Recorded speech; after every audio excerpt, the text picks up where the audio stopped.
Football tonight presented by ServPro. And we'll step right aside for the best entrance in college football.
Tonight in Blacksburg, the 11th meeting all time between the Hokies of Virginia Tech and the Commodores of Vanderbilt. And we welcome you upstairs here at Lane Stadium for ACC on ESPN and ACC Network Primetime Football presented tonight by ServPro. The Hokies are here after a tough Sunday loss to South Carolina in Atlanta. Vanderbilt mashed Charleston Southern last Saturday in Nashville. Great to be with Coach Steve Adazio, West Durham, Dana Boyle here in just a moment. Some games will tell you it's about the quarterback. Steve, tonight is about the quarterbacks. It's about the quarterbacks. They carry their teams. These are two dynamic guys, can hurt you with their feet. They can send the ball down the field vertically, and they're leaders. Love watching this game. All right, let's start with the Hokies' Kyron Drones. Maybe not the numbers he wanted last Sunday, but he's got quite a package to work with. He sure does. He's a thrower, he's a runner. Here's what he has to do tonight. He's got to stay comfortable in that pocket, keep his eyes down the field. You can see him making a great connection there. Great job doing that. Quick release, accurate, flushed out of the pocket. Able to feel the rush closing in on him, takes off running with the football, move the chains. Then, of course, gets outside the pocket, doesn't get his shoulder set, throws a ball that shouldn't have been thrown, result, turnover. And then we have Diego Pavia. He is one tough customer, man. He loves the game. He's a leader. He, too, can really beat you with his legs, but he also can throw a deep ball. Real accurate down the field, willing to take a shot. When he turns it up running vertically, he has a power run game to him. All right, downstairs quickly. Here's Dana Boyle with the head coach of the Hokies, Brent Pry. Coach, your team will face its second SEC opponent in 2 weeks. Your defense will yet again have their hands full, this time with Vanderbilt's quarterback, Diego Pavia. How do you contain him? Yeah, you got to work like crazy, and it's going to take all 11. Coach has a good plan. We got to mix it up. We got to keep him caged. He's a problem. You established the run game this week as a priority. How do you get that going early? Yeah, we got to strain. We got to move people a little bit better, and we got to run a little bit harder. We got to hit it. We got Terrion Stewart carrying the ball some tonight. That should help. Thanks, Coach. Thank you. Yep, Marcellus Hawkins, 15 carries, 58 yards last week. Tonight, they bring a brick bowling ball to the lineup. Terrion Stewart, the transfer from Bowling Green. A lot of Hokie fans excited to see him. But Steve, let's be honest, it's already been a wild week 2 in college football, right? But no school may have more at stake in the ACC race tonight, and maybe for the rest of the regular season, than Virginia Tech. No question. They got to come off a real tough game last week. They got to rise up and have a great game tonight, take another step and win this thing and create positive momentum. Football, college football, it's about momentum, and winning breeds it. Well, we've got a near full house here at Lane Stadium, and there is Clark Lee, a Vanderbilt grad, a Nashville native. In his 5th season now at 17-33, but you see he is 2-2. The 2 wins are Virginia Tech a year ago and Georgia Tech in the Birmingham Bowl. He sandwiched a 7-6 campaign with 2 wins over the ACC a year ago.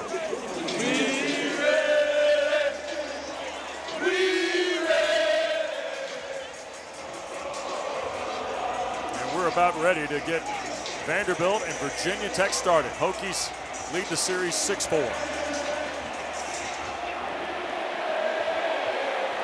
Kick is away, and there will be no return. So the Hokies will get it. First here on offense. And Pry's going to put it in the hands of the 5th-year senior from Houston.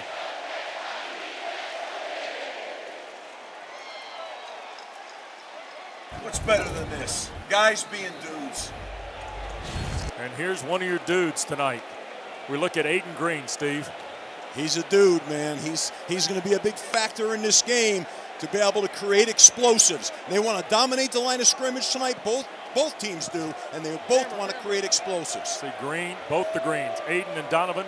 Longwell and Height, the linebacker in the corner out there. Here's a play on the perimeter, and this is Cameron Selden getting started. C.J. Hurd makes the tackle on Selden, the Tennessee transfer. C.J. Hurd made a real nice open field tackle there. And that's both these teams pride themselves on defense of being sure tacklers. And that was a great example of it right there. Making the hit, no yards after.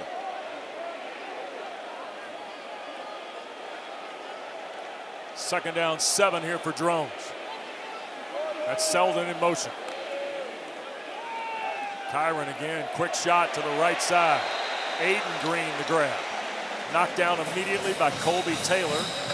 The corner over there on the boundary side. Good look at Taylor, transfer from Wyoming. Played last year at Vanderbilt, had 6 starts in the secondary for Coach Lee. Nice way to get started with a little quick game, get an easy throw out there, build Kyron's confidence in the throw game. It's going to be important here. They're on schedule, down in distance. 3rd down and short for Virginia Tech, who last week was 8 of 18 against South Carolina. Snap by Drones, pressure coming. Kyron going to throw, that's a catch. Gosnell, the tight end, near the 40-yard line. First down, Sewell the stop for Vanderbilt. I really like the way that Drones had his feet set, got a little happy feet, but then reset them again and threw a nice strike there. It showed a little bit of poise and some confidence and got a nice first down to keep the chains moving. 3 throws by Drones to get us started, Steve. They're trying to build a little confidence in the throw game for him. I don't think there's any question. I know they want to establish the run game, but they felt it important to build his confidence. In motion is Gosnell. They're going to hand it. This is Hawkins' first carry of the night, and he'll pick up a yard, maybe 2 to the 42. The linebacker, Brian Longwell, first guy to get there. You see Zaylen Wood hustling off big number 15. They also get Issa Wataha back in the lineup tonight due to the Commodores in that defensive front. Well, these 2 linebackers, Longwell and Patterson, they'll come hit you now from that 2nd level. They got a Commodore jumping, Drones a free play and the catch, and this is Donovan Green's first grab of the night to the Vanderbilt 36-yard line. 22-yard throw. Really well operated. Used the cadence to get them offside. Knew they were in the neutral zone. Took the free play. Stood in there. Throw a great ball. Move the chains, but they're playing with poise and confidence. You can see it right now. Very nice start. I think Court was offside here. And they play on. No flag on the play. They picked it up and move on. Snap to Drones. Kyron looks, going to throw just beyond the reach of Benzie Gosnell. I thought it was interesting, Steve, yesterday in talking with Virginia Tech and Vanderbilt both on a Friday. But the Hokies in particular, Brent Pry and Clark Lee talked about starting fast, but especially important tonight, I think, for Virginia Tech off the Sunday loss. I don't think there's any question, and they're doing that. That was an opportunity in that last play. They're using the cadence to unwind the defense, so the defense shows them what they're going to do, the pressure. They brought both backers on a blitz, and I think that was a great opportunity for Kyron to make a good completion. He's got to stay anchored and not feel that pressure. Hawkins stays in the backfield with Drones here on 2nd and 10. First miss in the throw game for Drones. Play fake, quick shot near side. That's another catch. Cameron Selden has been active. He had 1 carry and 3 catches last Sunday in Atlanta. He got hit by Patterson, the linebacker there. So it's going to be 3rd and about 4, maybe a long 3 here for Virginia Tech. Vanderbilt exchanging their defensive front because the drive is starting to mount where the plays are accumulating. They want to stay fresh and stay strong at the point of attack. That's Selden in motion. Drones hands to Hawkins, trying to find a seam, breaks through, first down. Nice patience by Marcellus Hawkins, the transfer from Central Missouri. And Brent Price said yesterday, maybe the most well-rounded of his backs. They did a nice job, Virginia Tech, of handling the late movement by Vanderbilt. They stemmed their defensive front from a 4 down to a 3 down. They picked them all up, and it was a real nice run on there to get the first down. Here's Hawkins trying to get to the near side, eludes one, and he'll be flipped over. That's Height again making the tackle right around the 18-yard line, Dana. I wonder, a big part of them starting quick on offense has to do with the offensive line, Steve. They're young and inexperienced, but they're starting to gel, and they're giving Drones a little bit more time to operate back there in the pocket. Yeah, you're right on the money, Dana. They've really executed well, both in protection in the run game and handling the different fronts that are getting thrown at them, keeping their poise on the cadence changes. I'm impressed so far with their start. The Hokie legacy is checked in. P.J. Prelo at the running back spot. In motion goes Isaiah Spencer. They're going to hand to Prelo. Left side again, and boy, what a hit that is. Flying in from the linebacking spot is Bryce Cowell, senior from Godby in Tallahassee on the stop here. A little bit of penetration by the D-line. They're trying to run the wide zone play. They bubbled it, gave the opportunity for the defensive pursuit to catch up here. They might want to come back now and start a couple of more direct runs, more vertical runs. You may see that happen. They had talked about running some gap schemes. We'll see. That's the former Patriot Steve Gregory, the defensive coordinator for Clark Lee's Commodores. Andy crawls another guy up on the line. Drone's going to throw, shot, caught, Spencer, first down. Isaiah Spencer had 1 catch for 28 yards Sunday in Atlanta. That's a nice read and throw by Kyron Drones on 3rd down. Kyron Drones read that very well. They stemmed the front again and brought both backers. They wanted to bring on a little inside X blitz. He saw it, popped the ball out there. Nice throw and catch. This offense looks like it's really in rhythm right now. Yep, 12th play of the drive coming up here. They take Hawkins now and will spot him here to the left. Now take him in motion back to the boundary at the right. Here's Drones on the keep. First called run tonight, I think, for Kyron Drones, Steve. And it'll push inside the 10 toward the 7. Bradley Mann filling in the front defensively makes the play. You get in the low red zone and you like these quarterback runs because you can plus the numbers, meaning you have an advantage over the defense. You can match every defender with every blocker, and we used to call that equating the numbers. So you'll see those plays more frequently in the red zone, especially the low red zone where the safeties are tighter to the line. The red zone period, a point of emphasis this week for Virginia Tech after last Sunday in Atlanta. They felt like that was a negative coming out of the ballgame. Here's the give, and Hawkins tried to get to the perimeter, and the Commodores won immediately at the snap.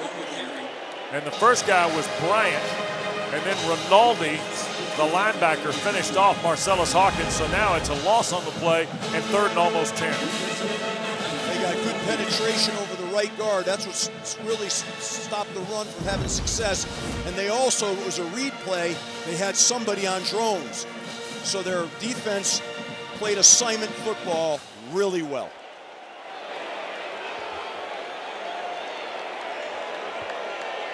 Hokies bring Braden Bennett into the ball game. He'll check out of the backfield in motion. Now here's Drones.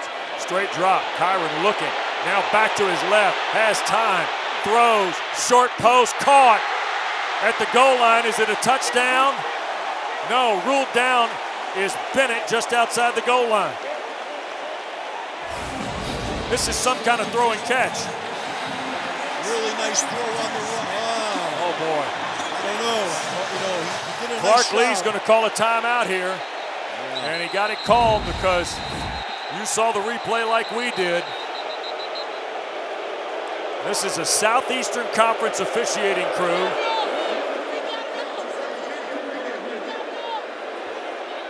And this is referee Kyle Olson. And you see Brent Pry talking to the head linesman.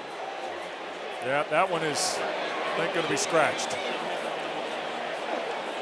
He's trying to secure this in his hands, but the ball does hit the ground. Yep. I think this one could get overturned. So Jim Laborde and Pat Tate are talking with referee Kyle Olson. They also have an operations center at the Southeastern Conference office in Birmingham, where they're also taking a look here tonight as well. It's tough because he really does secure his hands around that ball. Right. And before the ball hits, he looks to me like he has kind of possession, but it has to be through the catch, through the ground, so that'll be interesting to see what they come up with here. Yep. Pretty quick review. Here's referee Olson. After video review, the ruling on the field has been overturned. It's an incomplete pass. The receiver never had firm control of the ball when it hit the ground. It'll be 4th and 11. So, field goal opportunity now for John Love, the redshirt junior from Spartanburg, who last week kicked one 56 yards against South Carolina. He ended the campaign a year ago with a 60-yarder in the Duke's Mayo Bowl. And this is right in the neighborhood of 29 yards, it looks like, for Love.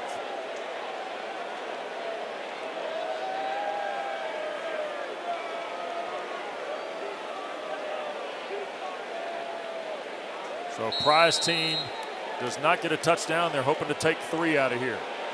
It is 28 officially for Love.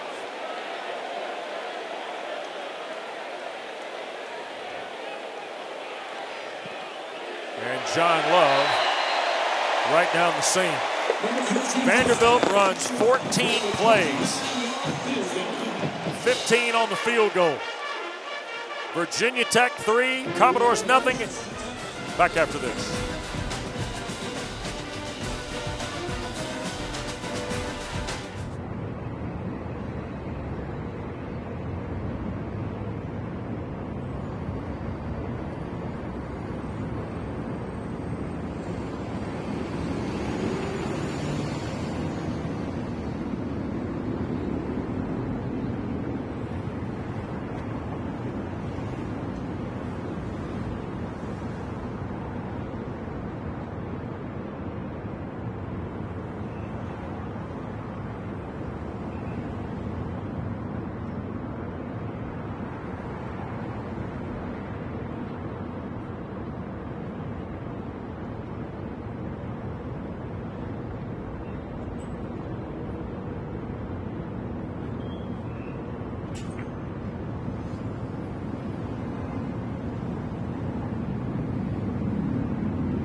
Well, Vanderbilt gets the football next, and that means we get a look at Diego Pavia in the timeline. Well, New Mexico Military Institute, Junior College All-America, then Conference USA Player of the Year in Las Cruces, and then last year becomes the Southeastern Conference Newcomer of the Year.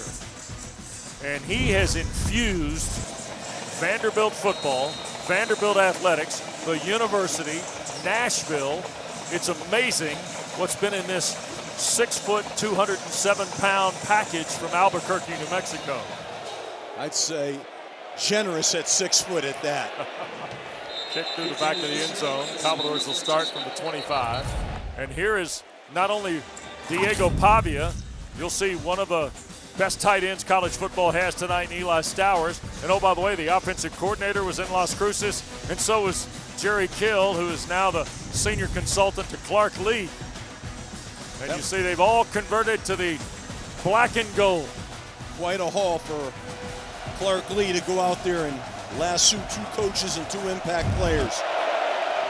And it impacted immediately a year ago in the opener when they beat Virginia Tech in overtime at First Bank Stadium. That's Richardson in motion, and they try to get to the perimeter, and the Hokies are there. Isaiah Brown Murray, the first guy. Michael Short, the linebacker, helped.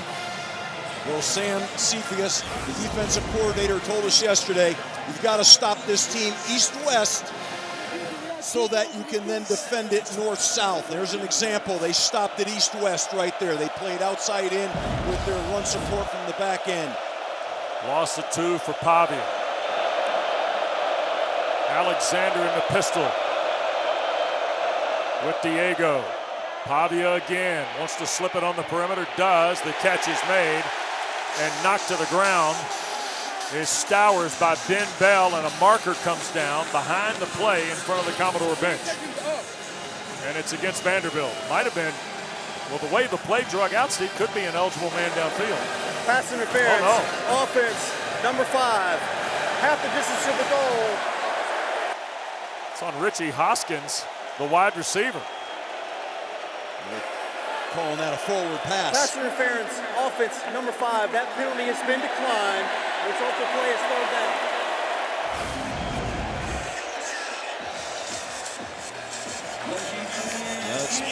You're seeing the receiver right there, but what you're not seeing is where the ball was in relation to the line of scrimmage. Yeah. So it was considered a forward pass, so we're considering that pass interference.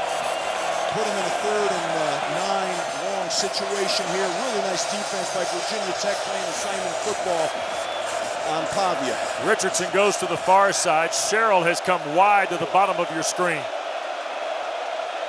Pavia and Vanderbilt were 6 of 9 on 3rd down last Saturday against Charleston Southern. To the right, Pavia throws and caught. 1st down, Sherrill. What a terrific grab by the junior from Lipscomb Academy in Nashville. There was a really tight window that Pavia threw that into. That was a real accurate ball, and it had some juice on it. Threw it right in there. Nice job being able to pick up that 3rd and long, keep the chains moving, and also change that field position a little bit. Caleb Brown, the Hawaii transfer, did a nice job defensively. That was just well thrown. And a great catch on the back end by Sherrill. So 1st and 10 at the 37 for the Commodores. Pavia will turn in hand, and this is Alexander. Or no, Mike, this is M.K. Young. So McKylan Young, another transfer from New Mexico State, picks up about 6, almost 7 on 1st down. Young had 3 carries, 19 yards last Saturday in the win against the Buccaneers. Well, they want to establish that run. Vanderbilt was real outspoken about the fact they need to win the line of scrimmage up front. They need to do that by being able to run the football, and that's what you're seeing right now. They're trying to go east-west and then go north-south. Alexander's come back into the pistol with Pavia. Play fake. And we're going to get a flag and a hold on the Commodores, and we're going to get an interception at the other end. Quentin Reddish comes up with the pick. Pavia was trying to throw the long ball to Richardson. Vanderbilt flag for a hold. Holding, offense. That penalty is declined. Called the play, interception, first down, Virginia Tech. Vanderbilt only turned the ball over 7 times last year. This ball never should have been thrown here. It's a play action pass. He's off rhythm. He throws off his back foot. That ball shouldn't have been thrown. That's a mistake right there by Pavia.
Where college football is presented by Serve Pro, the #1 choice in cleanup and restoration.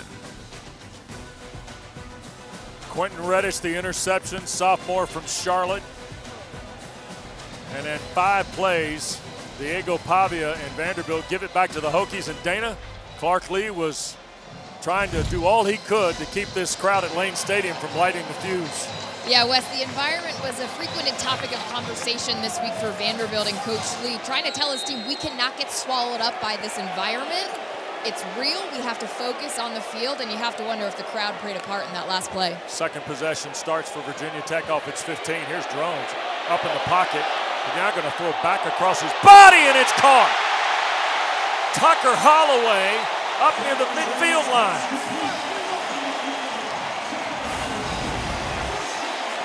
Watch the vision by Drones right now. He scans the whole field, starts to run, and feels the opening and takes the ball down the field. That's really, really well done. That's what a veteran quarterback does. Big play. How about Holloway watching the ball into his hands? 1st and 10. Drones again. Pressure coming. Hit as he throws and incomplete. Boy, he got decked. Miles Capers coming off the right end for Vanderbilt. Boy, he had 3 tackles, a sack, 2.5 behind the line against Charleston Southern. And tonight, he's working against Johnny Garrett, the starting left tackle of the Hokies. Johnny got beat there on the edge, and Drones was waiting for that crossing route to come across, and he had to wait a little too long. 2nd and 10.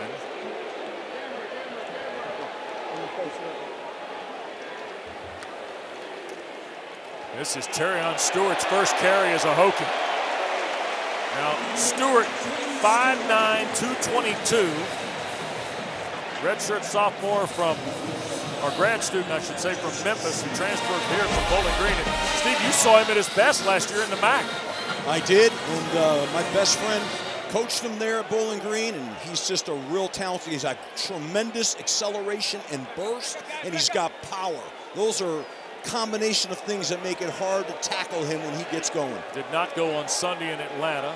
Brent Pry was excited to see him play here tonight. 3rd and short. Jerome's going to keep it. First down for Kyron. Splits the 30. On his feet and drives inside the 20 to the 18. I love the finish of that play, Wes. He's telling his teammates right now, hey, I'm here, I'm going to play physical, I'm going to lower my shoulder. What a job. Yeah, he pulls the ball off the wide zone play, stiff arms, lowers the shoulder, body forward. That's football. Guys want to play for quarterbacks that'll do that. Just don't do it too much. So 1st and 10 inside the 20 at the 18.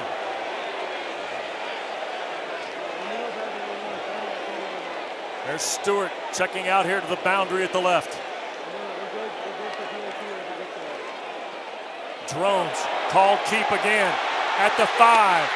Knocked out of bounds at the 2. C.J. Hurd over from the safety spot. 16-yard run for Kyron Drones. Yeah, they're running a pin pull play. They pull a lineman, they're running wide zone course, but they're doing it with the quarterback. Once again, why? Equate the numbers on the defense. Stewart, the running back, really did a nice job on the edge. He's tough, he can block. Hokies on the doorstep. Field goal the first drive. Looking for the year's first touchdown here. This is a play right up Terry and Stewart's alley right now. Here goes Stewart. Well, Jerome's kept it, and boy, Vanderbilt blew up the left side of Virginia Tech's front. Longwell, the linebacker, and Jerome slow to his feet on what would have been his 3rd straight carry. So now Clark Lee's team's got to get buttoned up around the goal line here and see if they can force another field goal.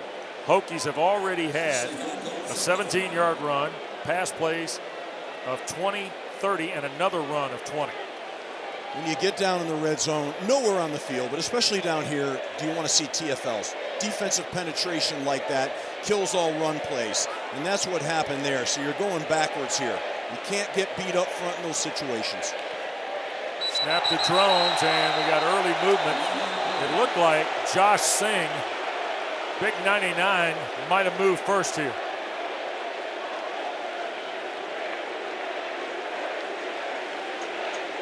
Matt Olson and his crew talk it out.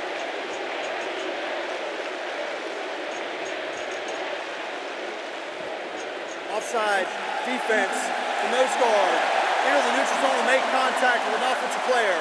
Half the distance to the goal, remain 2nd down. Kyle Olson, referee tonight. I've said Matt once or twice here. I mean, how does that happen, right? He's right on the center. He's on the ball. You go on the ball movement. Ball moves, you go. That's a no talent issue. They got half of it back now. Too tight set. The running back Stewart with Drones here. Stewart tries to get right side, and boy, the Commodores right over the top. Wataha makes the play. There's Issa from Cologne in Germany. 6'7", 320, and a senior who doesn't look 320. No, he looks lean. They're playing real physical inside, Vandy is right now. And Virginia Tech has all they can handle here to block them. That was a nice, powerful run there. I tell you, sometimes I see these down here, I'd love to see them get under center a little bit more. Sometimes coming from the gun, on a silent cadence, you can't rock off the ball up front. Hokies 4 of 5 on 3rd down. Play fake by Drones to his right. Shoots it end zone. Touchdown, Hairston. Marker down on the play. It's in the backfield behind Vanderbilt's defensive front.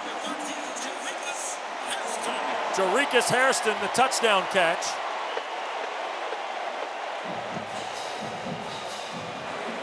There is no foul for offensive pass interference. The score is good. Touchdown for Drones to Hairston. And Brent Pry loves it.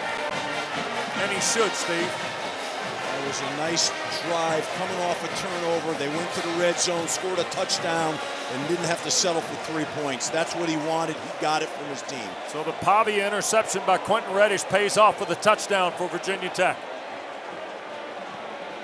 And the point from Love is good. 6 seconds to go in this opening period. Hokies have got 10 points on their first 2 possessions, and Vanderbilt is giving them a turnover. Jarikus Hairston, ladies and gentlemen.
Network football primetime presented tonight by Serve Pro. With Steve Adazio, West Durham, Dana Boyle on our sideline tonight. And Virginia Tech started with momentum and hadn't let up yet, Steve. No, they haven't. They got the foot on the gas, and this crowd loves it. And that coaching staff loves it too. Fast starts, build confidence.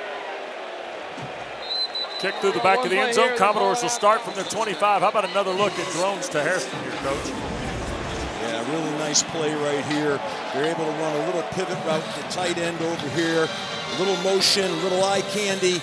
Quarterback comes out and he reads it. 1 to 2 to 3. Really well done. Nicely done play here. A little bit of a picking action by the tight end, and that's what they were calling for, maybe as an interference penalty, but it wasn't. Well done. 10-0 Hokies. Now Diego Pavia off Vanderbilt's first turnover of the year. They only had 7 a season ago. And the play fake to Alexander and a slant on the left side, and the catch is made, and Junior Sherrill. Another big catch and run by the talented junior from Music City, and that'll take us to the end of the first period. Vanderbilt will have a plus field snap when we go to quarter 2 next.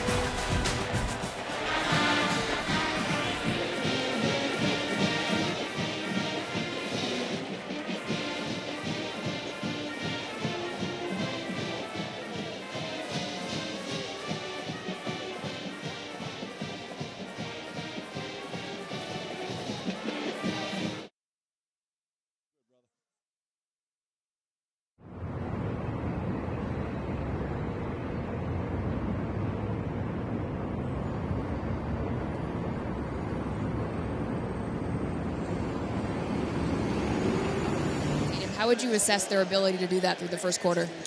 Well, I mean, obviously we've created conditions for the environment to get a little more intense, so we got to protect the ball. We can't make a mistake with the ball. I think defensively, the first drive, I actually respected the way we rallied and tackled and forced a field goal. The second one, they got explosive and we got a little sloppy. I think we're going to settle in here.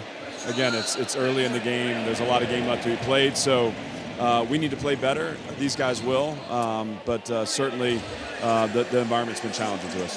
Thank you. Thanks.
This week for your team was handling the environment at Lane Stadium. How would you assess their ability to do that through the first quarter? Well, I mean, obviously we've created conditions for the environment to get a little more intense, so we got to protect the ball. We can't make a mistake with the ball. I think defensively, the first drive, I actually respected the way we rallied and tackled and forced a field goal. The second one, they got explosive and we got a little sloppy. I think we're going to settle in here.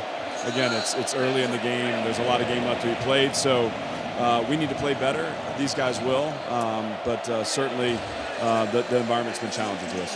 Thank you. Thanks. Pavia, and it is caught. Wide open and downfield for the touchdown is Bryson Coleman. Vanderbilt into the end zone on two swings, this time from 54 yards. Goalpost. How about this, Coach?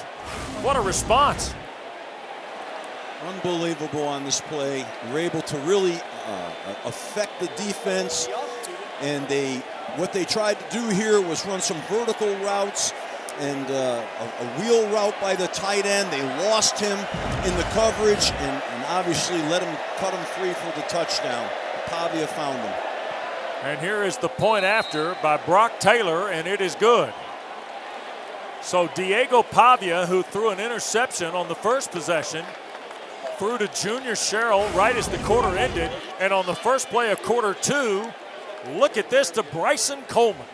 Yeah, wheel route, nice job, blown coverage, and good job of laying that ball up there by Pavia so that can become a touchdown. And the defense gave one up there now. So a response by the Commodores, who had seen Virginia Tech jump to a 10-0 lead.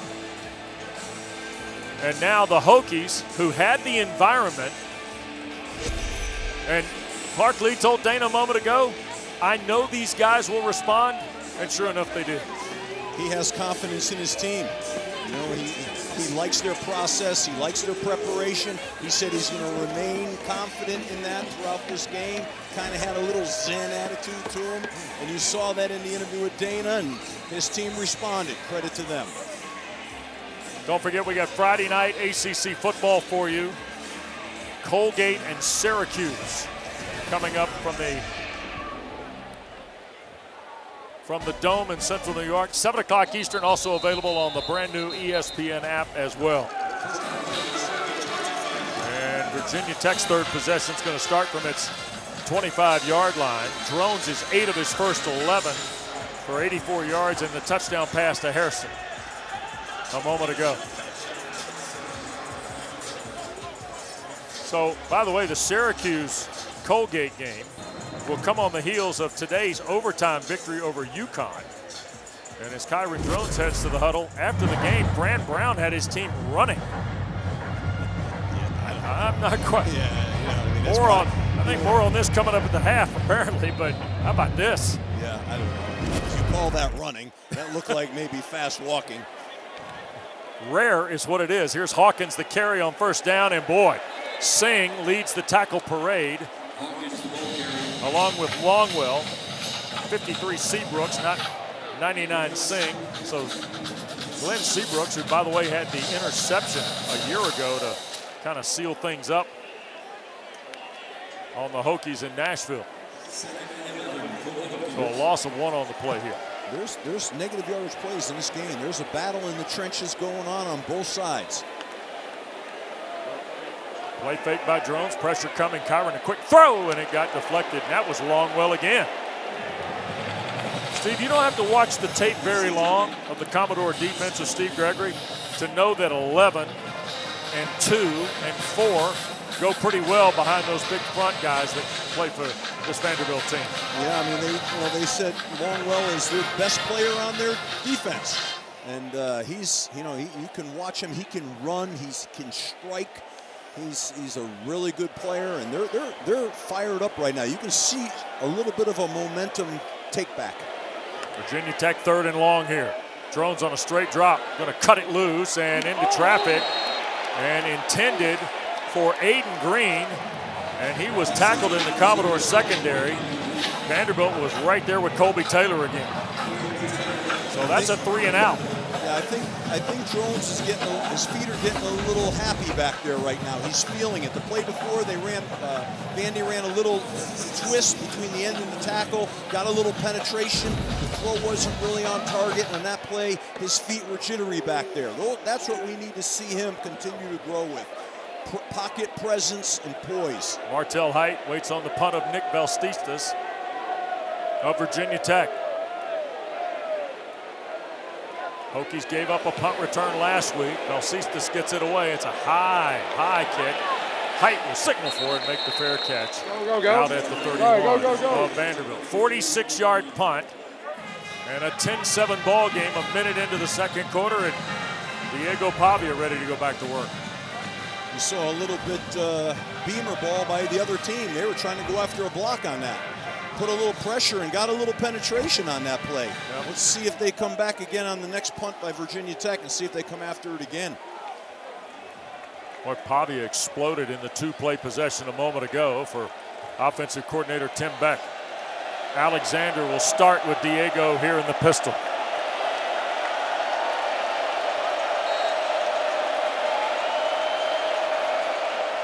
He's 4 for 5, 89 yards in the score. That's Richardson in motion. Pavia boots out, throws, and on target a flag is thrown as the catch is made, and that is Martell Height, who just returned the punt, played in the secondary, and now makes a grab on offense. It's his 3rd catch of the year for the former Rome Wolf. 6 foot, almost 190-pound junior. They did a nice job of moving the pocket on that play, Vandy. Ineligible receiver downfield, offense, number 53. 5-yard penalty, still first down. Center Jordan White guilty. That'll negate the throw and catch to Height. I don't know how that happens. I mean, You know, they looked like they were running a little bit of a bootleg there, unless it was an RPO, but how the center got downfield, I don't know. Height played in a terrific high school program in Northwest Georgia, Steve. He's now going to play both sides of the ball and special teams. Amazing. Two-way players. They're coming back.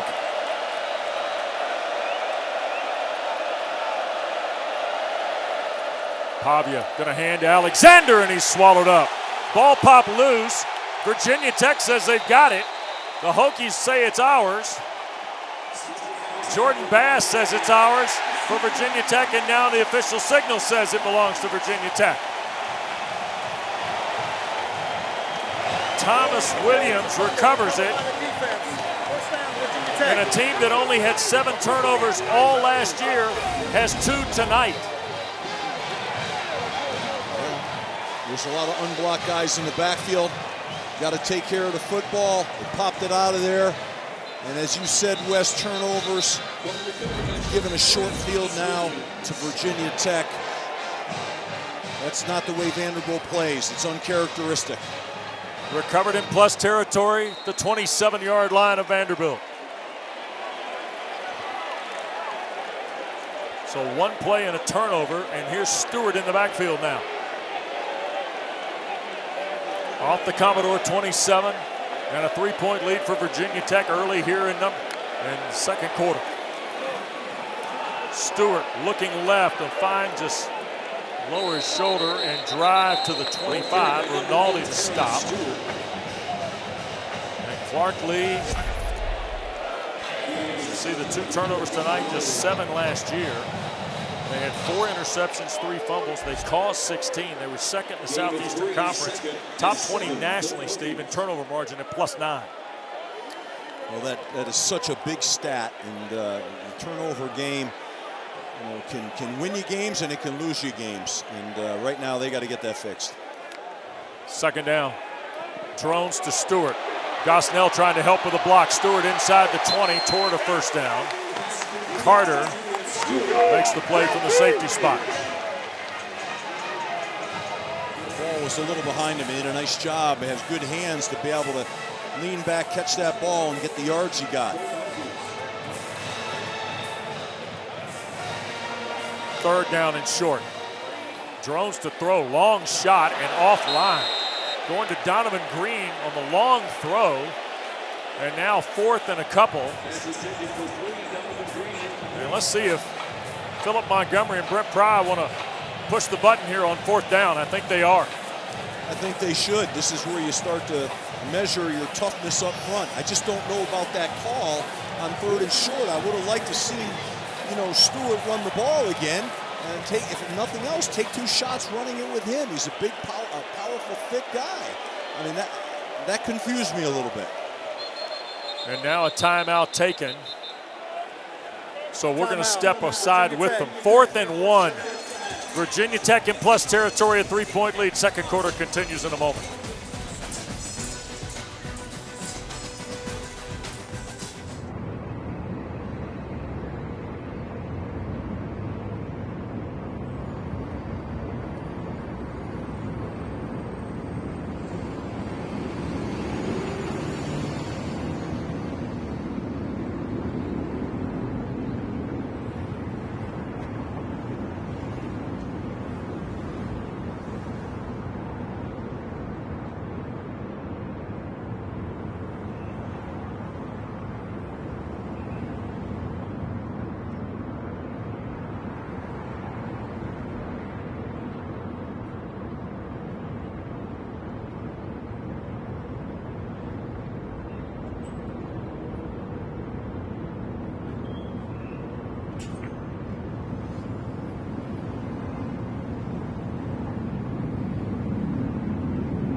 Well, Brent Pry and Virginia Tech scored 10 points on their first 2 possessions tonight. And then Vanderbilt threw a long touchdown pass. But the story tonight, Steve, is the 2 turnovers by Vanderbilt, who only had 7 all of last year. No question. And, you know, you can't win when you turn the ball over and give the ball in a short field to the opposing team. But now this is a 4th down that Virginia Tech has got to convert and be able to get points in the red zone. So out of the timeout, Stewart and Drones in the backfield. Spencer in motion. Hand it to, it's Drones on the keep. 1st and goal, right around the 10-yard line for Kyron Drones of Virginia Tech. Yeah, he read that and pulled it, and you know, there was an edge pressure coming off the edge, and he what we call pull and knife the defense. He pulled it and knifed it vertically. Nice run. Big 1st down. It is 1st and all the way at 10 yards. To the left. Go this way. Go this way. Empty set here.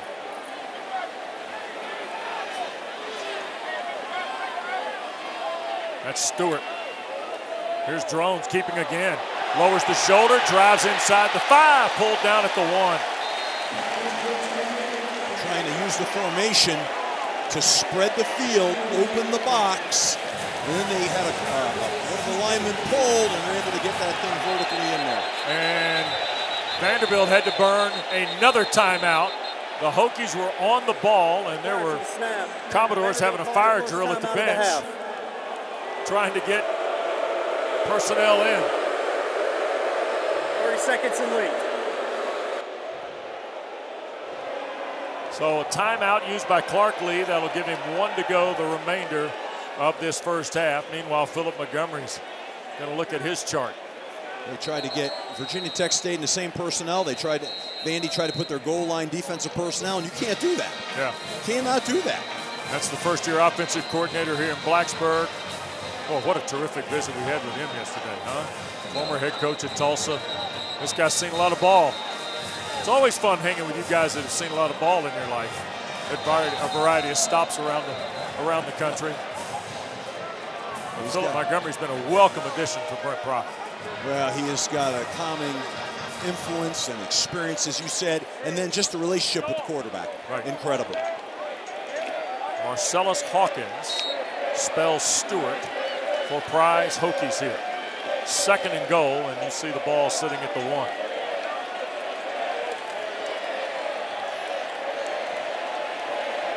Hairston is that wingback tight end, if you will, on the right.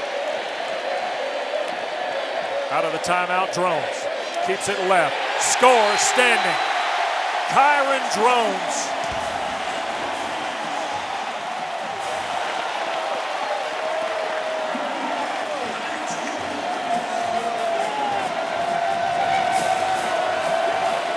Two Vanderbilt turnovers tonight, Steve, have both been cashed in for touchdowns. Yeah, unbelievable. What you're going to see here is the guard is going to pull and ream, and the other off puller is going to kick, and he's going to come off tackle, which was smart because on defense, Vandy had the middle stacked in that bear concept where they cover every lineman inside. So it was a well-conceived play to get off the edge. Nice job by the quarterback. He looks like he's got a lot of confidence. Point after by John Love is good. Kyron Drones is in the end zone for the Hokies. And we get a timeout here in Blacksburg. Virginia Tech returns to a 10-point margin at 17-7.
Kyron Drones has thrown for one and run for another here in this first half of play tonight at Lane Stadium. ACC Network Primetime is presented tonight for you by Serve Pro. 11th meeting, second in as many years with the Hokies and Commodores. Oh, what a terrific game last year in Nashville to get Clark Lee's season kind of going, right? And if you just dialed us up, we know many of you saw the finish of the delayed game at Frank Howard Field with Clemson and Troy.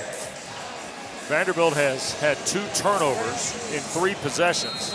The other drive was a Pavia to Coleman 54-yard strike. Hokies went 15 plays, kicked the field goal in the opening drive, and then took the Reddish interception 85 yards in 8 plays. Kick through the end zone will put the 4th Vanderbilt possession at its 24. Here's another look, Steve.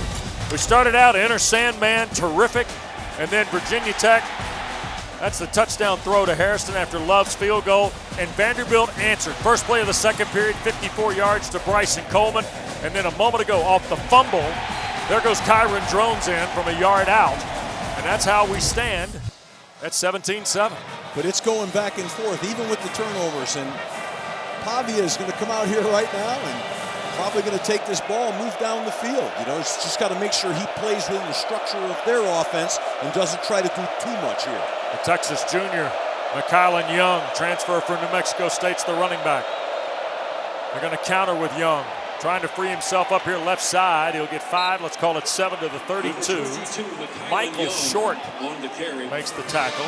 He's from Charlotte, transfer from Carolina. A little bit of eye candy on the jet sweep to pull the linebackers and get them flat. And then, of course, they hand it off and they have a vertical puncture, but those backers aren't rolling downhill because they're worried about the jet sweep to the field. Good play structure, a lot of eye candy, a lot of things going in a lot of different directions. 2 good play callers here tonight, Philip Montgomery and Tim Beck, respective offensive coordinators. You see the 2 tight end look here.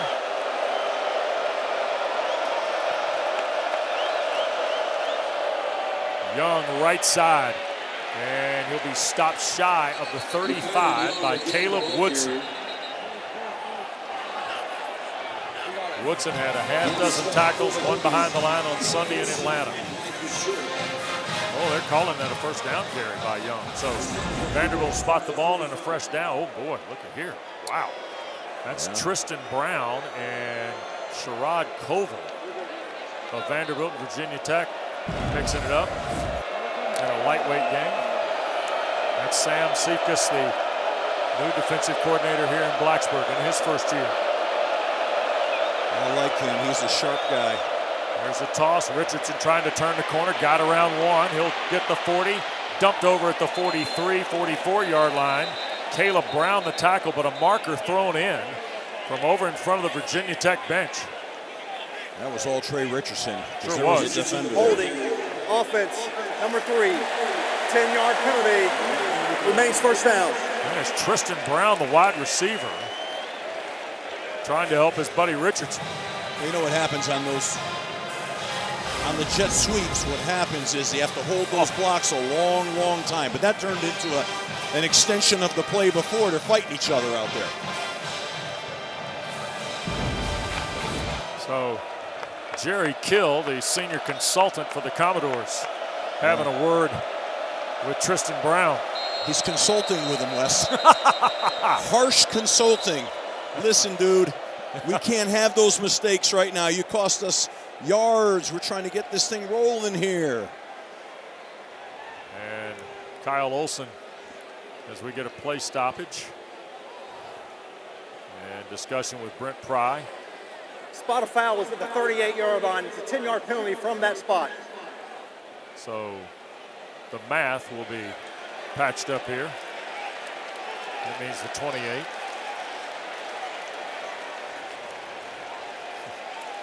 Jerry Kill, one of those college football guys that you've seen him coach at so many different places. He comes on your screen, you go, yeah, I know that guy from somewhere. He's a ball coach. Yep. He's got his game plan in his hand. Yep. Consulting. I love the consulting. 1st and 17 after the penalty. Off the 28 for Pavia. He'll keep it. Straight run. Out across the 40 and nearly a first down. To the 44 goes Diego Pavia. Steve, you love this about him in the tape, right? I do. I mean, he's a vertical puncture guy, well blocked. Look at him run. He's pushing guys. Get out of my way. He's going to have contact and accelerate 2 more yards. You had to know that was coming. I mean, he has to be involved in this right now. It's his attitude and demeanor that'll continue to drive this Vandy offense. Jordan White, the center. M.K. Young, the back, trying to pave road for Pavia.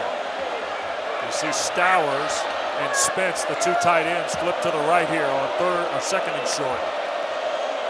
And they're going to dig it out and hand the ball straight ahead. And that is Young again for the Vanderbilt first down. Just good, hard-nosed run game being provided here by Clark Lee's team with the clock working toward 8 minutes to play first half. I think pretty soon we're going to see Eli Stowers get involved here. I wouldn't be surprised on this right now. It's kind of getting ripe for taking a shot. And he's a guy you want to take a shot with his ability and his range to go up and get a ball. So at some point, we're going to get him involved here. 6'4", 235, Eli Stowers. Regarded by many to be the best tight end available next spring in the draft. Pavia going to hand. This is Alexander. Enormous hole for Cedric Alexander, who left his feet and then got taken down shy of the 31 by Isaiah Cash. Best run of the night for Alexander. That's a little kick-out insert play. The guard kicked out, the insert in that bubble that Virginia Tech had over the tight end. There's a bubble in there between the C gap and the B gap, and they got in that bubble. It was right where Stowers was. Getting set up here for a little play action. He'll be at a theater near you. Sherrill and Richardson go to the far side as wide receivers. Stowers, the tight end, to the bottom of your screen. Play fake Pavia. To his right, pressure coming. He's going to sling it downfield and out of bounds. Boy, Caleb Woodson was right there on the bootleg by Diego Pavia, Steve. And thank God he was, because he stopped that play. They were running a flood route to the field. The quarterback was outside the pocket. The ball made it to the line of the previous spot. So he's going to come off this naked play, and what a great job of pulling him up. But they had a flood route coming, and Stowers was coming across the field, and that flood route, 3-level flood route, that would have been wide open. Great job on defense stopping that from happening. Hoskins through the formation to the slot right. Martell Height, the receiver, at the bottom of the screen here on 2nd and 10. Pavia looks Height's way, shoots it to him at the 25. First down to the Virginia Tech 17. Goes Martell Height. This is a guy that's playing on both sides of the ball, man. Look at this. Now he's on offense catching balls. He's on defense defending throws. I love that. It's like throwback. Everybody remembers Travis Hunter to the Heisman a year ago playing both ways for Colorado. But do you remember Gordy Lockbaum at Holy Cross? Yeah, I do. I saw him play. Pavia now 6 of 8 and 106 yards, including the big touchdown to Coleman. Commodores trying to get back again after a drones run a moment ago. Alexander running behind the right side. Alexander thrust himself on that run. I mean, they're running downhill hard. It's impressive the way their backs and their quarterback gain momentum and deliver on defenders. Jochum, the transfer from Eastern Michigan, made the tackle on Alexander.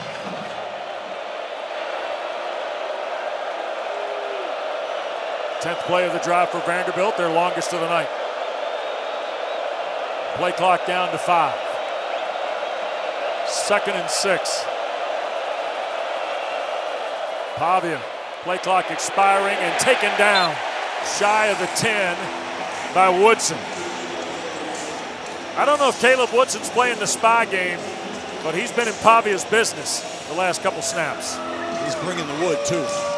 There's some hitting down here now. I mean, they're playing hard. This is a violent game right now. They also had Big 13 for the Hokies in the maroon. Kamari Copeland. He's on Adazio's could-be-dude list. He's a dude. 3rd down and 4 at the 11. Young has come back with Pavia as the running back. Crowd roaring at Diego.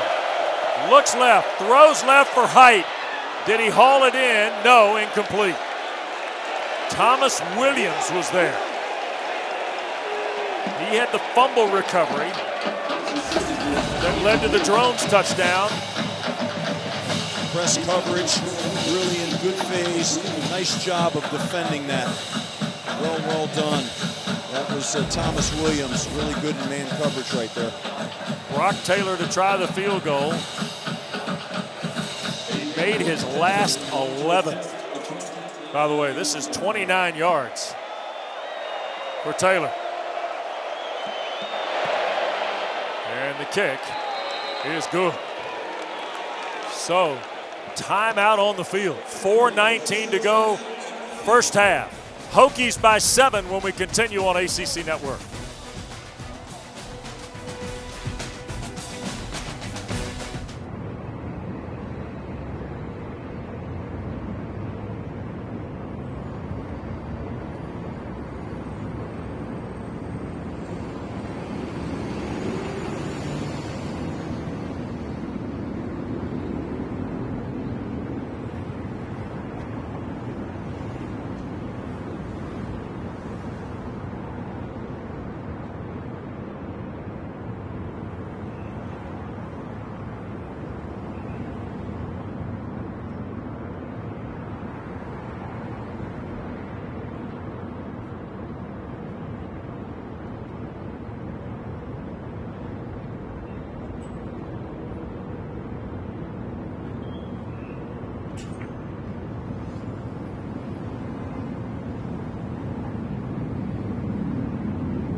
Tell you, son, we're seeing some stuff already in just 3 weeks really of football, 0, 1, and 2. But my goodness, are we seeing some stuff across the country in college football? College football right now is crazy.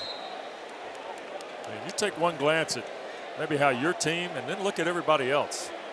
It's amazing what has happened today. Already 2 overtime games in the ACC. Prelo deep to take a kick. There'll be no return here. Virginia Tech will start from its 25. Dana's got news. Well, the majority of the second quarter, guys, Kyron Drones has been having trouble with his in-helmet comms. I've been told by the equipment manager for Virginia Tech, his name is Drew, that all is well on the in-helmet comms, but that's incredibly impressive given that last run that Drones took to the house by himself. Yeah. Usually you practice having another set of communication, be it with signals, be it with wristbands, right. But you can't just rely on those comms. I know they're great, and I wish when I was coaching, had an opportunity to have those, but you have to have a secondary system. So here's Drones with Hawkins now. We've seen Stewart here in the first. We've now seen Hawkins come back a couple different times. First down, Marcellus trying to wait. Breaks through for 5, stretches it out for 8. To the 33-yard line goes Marcellus Hawkins. Steve, I really like watching him Sunday. I thought for a first game, he was awfully patient carrying the football for the Hokies against a talented South Carolina front. I mean, you're right with the word patience. That was one of those runs right there. He showed great patience again. You're 100% accurate with that. Second down and a couple here as we go inside 4 minutes. 2 timeouts for each school plus the 2-minute timeout.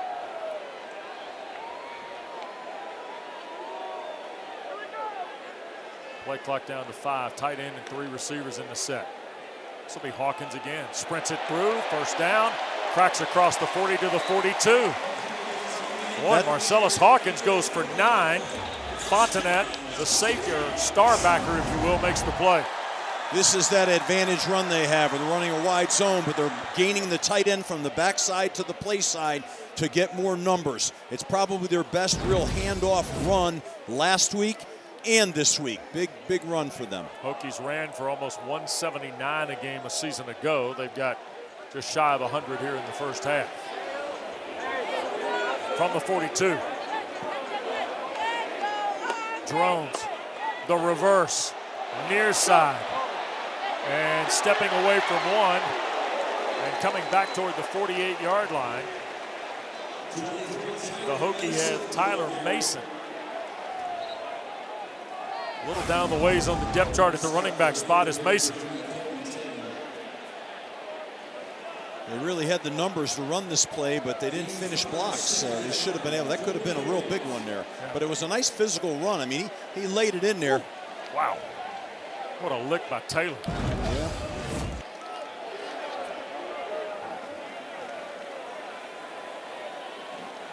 That's Spencer in motion. Drones will keep it. Throw on the perimeter. Spencer the catch across midfield. Drones pass complete. Third down and short at the Commodores' 49-yard line. Marlon Jones comes up to make the stop on Isaiah Spencer. Triple option play. Hand it off, pull it, run it, or throw it. He threw it. He was accurate. How about that? Hokies were ready to go on 3rd and 1. That we is got the a 2-minute big timeout. third down when we come back. 7-point lead for Virginia Tech. 2 timeouts for each school when we continue in Blacksburg.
We got a full slate in week 3 for you. How about a quadruple header? We'll start at noon in Charlottesville, William and Marion, Virginia.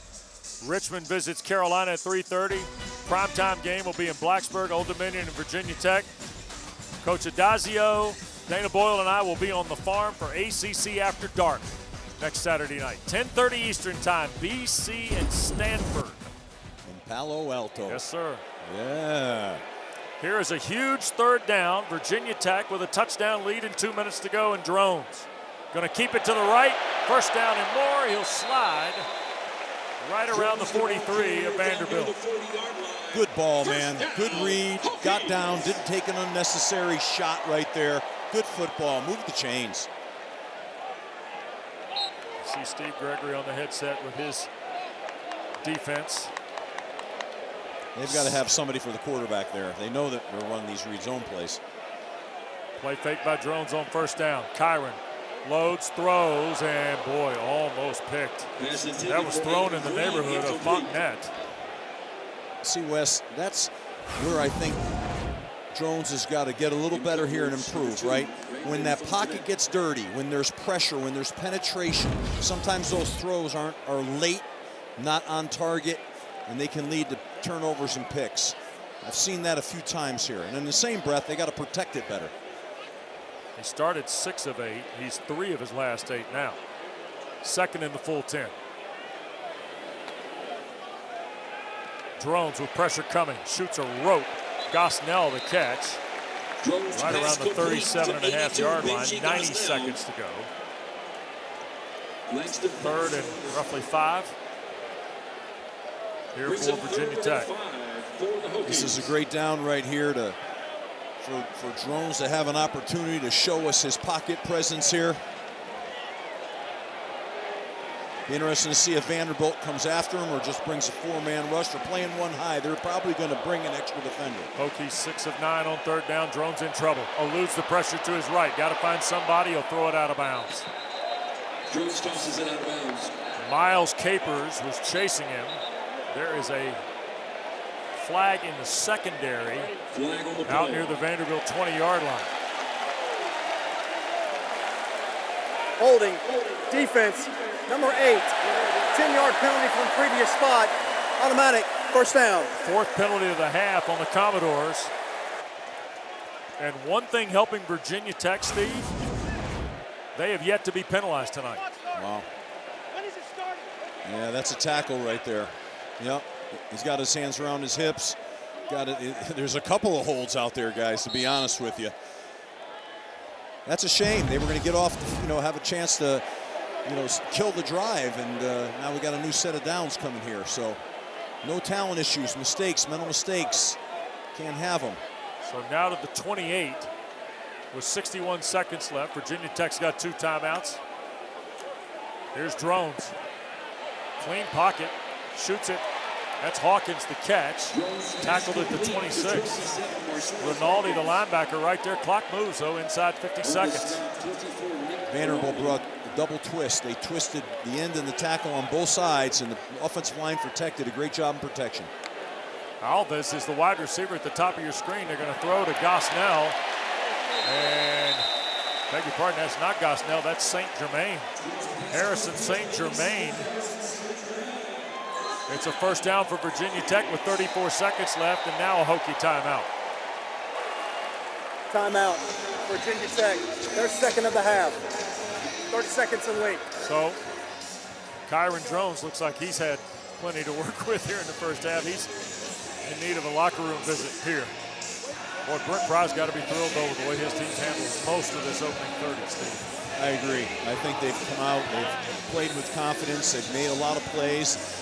They gave a few away, but for the most part now, they've created explosives, they've ran the football, they've done the things that they said they wanted to do, and let's see here if they can get another score in the red zone, which is a big emphasis. Vanderbilt gets the ball start second half.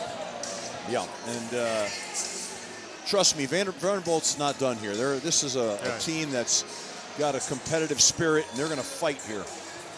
Dana? really adamant about last week. They had lack of execution and focus in their dismantling of Charleston Southern. They played a lesser opponent, no disrespect to Charleston Southern, but you have to wonder, is that why we're seeing a lack of focus? No talent issues like you like to call them, Steve? You know, it can be. I think, you know, the environment, the speed of the game, these things all, first road trip, it all comes that way. One timeout left for the Hokies. Half minute and change. Drones on the straight drop, pressure coming, throws, and behind the intended receiver. Sewell was there defending. They brought a Donovan zero Green. blitz right there on that play. No deep, zero blitz. Yep, they came with the house. And I like the way that Drones hung in there. He was going to take a shot on that play, and he got the ball off.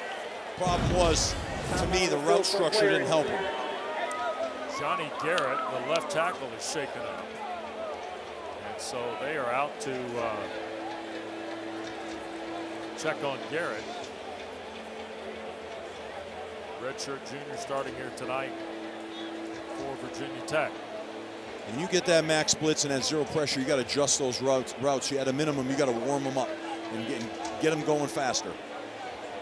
Well, Kyron Drones, who admittedly was not as sharp as he wanted to be last Sunday in Atlanta, has affected the game with his arm and his legs here in this first half, Coach. He sure has. He's done it all. I like his presence. I like his demeanor. He's seeing the field, throwing the ball. He's running with confidence and being a real leader for his team. He's showing physicality in the process. So there's a lot of really good things happening with Drones. I think we still want to see him have set his feet a little more, which he really kind of tried to do with that zero blitz right there. I mean, and deliver the ball. But he's had a good night to start the half, and they should be pleased with that. Go in at half and make some adjustments, but they have got momentum right now for sure. 12 of 20 is Drones, and Garrett being helped from the field. So with the fresh left tackle now, out of the Commodores trying to exploit that here with 2nd and 10 and just 29 seconds to play. Well, I'm sure they're going to try to work him a little bit, maybe try to twist him a little bit, get him off levels with the guard and protection. That's the first thing you usually try to do when you get a change at the offensive line, especially at the tackle position. You know, maybe here is a time, if they're going to throw the ball, throw some quick game and get the ball out fast. Yep. Justin Walters, Dave Clausen, Bryce Love standing by in our ACC Network studios. They're going to recap what's already been a busy week 2 in the Atlantic Coast Conference. Remack has gone to the left tackle spot now to spell Garrett. Aiden Lynch has come in to play the right tackle spot for Virginia Tech. Here come the Commodores again, Steve. They're showing max blitz. And they're coming. Get it out. 2nd down. Drones hit as he throws and almost intercepted. C.J. Hurd got to him on the last throw. This time he got to him before he made the throw. Clock stops at 24 seconds. Yeah, I'm surprised right now. They're bringing one more than they could protect right now. I'm surprised they don't have a quick game going, a little bit of a move the pocket going, but they've got to do something now to have him sitting against a 1+ blitz, which is 0, which means the defense has one more guy than the offense can block. You have to coordinate the routes to work with that. You see 6 of 9 tonight after an 8 of 18 debut on Sunday. Here's Drones, quick shot to Hawkins, near side, 15. He'll split to the 10. He'll come up short of the first down. Brent Brock can work this clock down. Is a timeout called? No, now the clock starts. Carter the stop. And Virginia Tech can try the field goal on the final play of the first half.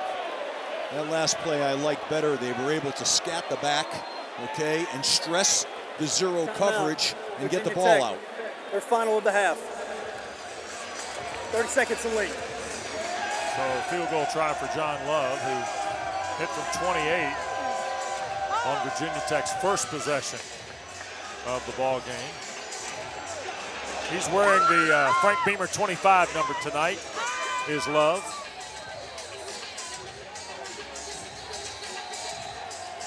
You see his numbers inside 40 yards, including the make earlier tonight from 28. Very reliable kicker. And here we go right now. You know, let's assume they get this field goal and it gets to 20-10. You know, it's a 10-point game. Vandy's just got to go in at halftime, recollect themselves. But this is still got a lot of punches left to be thrown in this game right now. Both teams are playing hard and playing physical. Belsis does the putter, and here comes Clark Lee to take the timeout. I think they have 12. They have 12 guys on the field. 4, 6. Timeout. They sure Vanderbilt. First second of the half. 30 seconds only. 12 guys out there. I think Eric Fiddleman, our spotter here, counting them up. Yeah, that's what I thought I saw. 12 guys. He quick to get that timeout. That would have been first down. So here we go. Count them across the front. 3, 4, 5, 6, 7, 8, 9, 10, 11. Yep. 12 guys. I'm not the best crunching numbers sometimes, but well, I tell you, these are the things that you have to avoid. As a coach, that drives you crazy right now. How did we get 12 guys on the field on a field goal block attempt? How does that happen? And that's what he's asking. I promise you on the sideline. He's like, what in the heck just happened? There they are. See, they're having that conversation right now. He and Jerry Kill. Jerry's looks a little bit more annoyed. Love's try from 29 is good. And that will make it a 10-point lead for the Hokies going to the locker room. 27-yard field goal by John Love. And Virginia Tech leads Vanderbilt 20-10 at the end of the first half. Kyron Drones has been terrific for Brent Pry. Bryson Coleman and Diego Pavia, a big strike for the Commodores. And they've forced 2 turnovers tonight at the Hokies.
Southwest Virginia Food Bank. Thank you, Kroger, official grocery partner of Virginia Tech Athletics, for making a pledge to solve hunger.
ACC Network Primetime Football presented by Serve Pro on a Saturday night. We're in Blacksburg.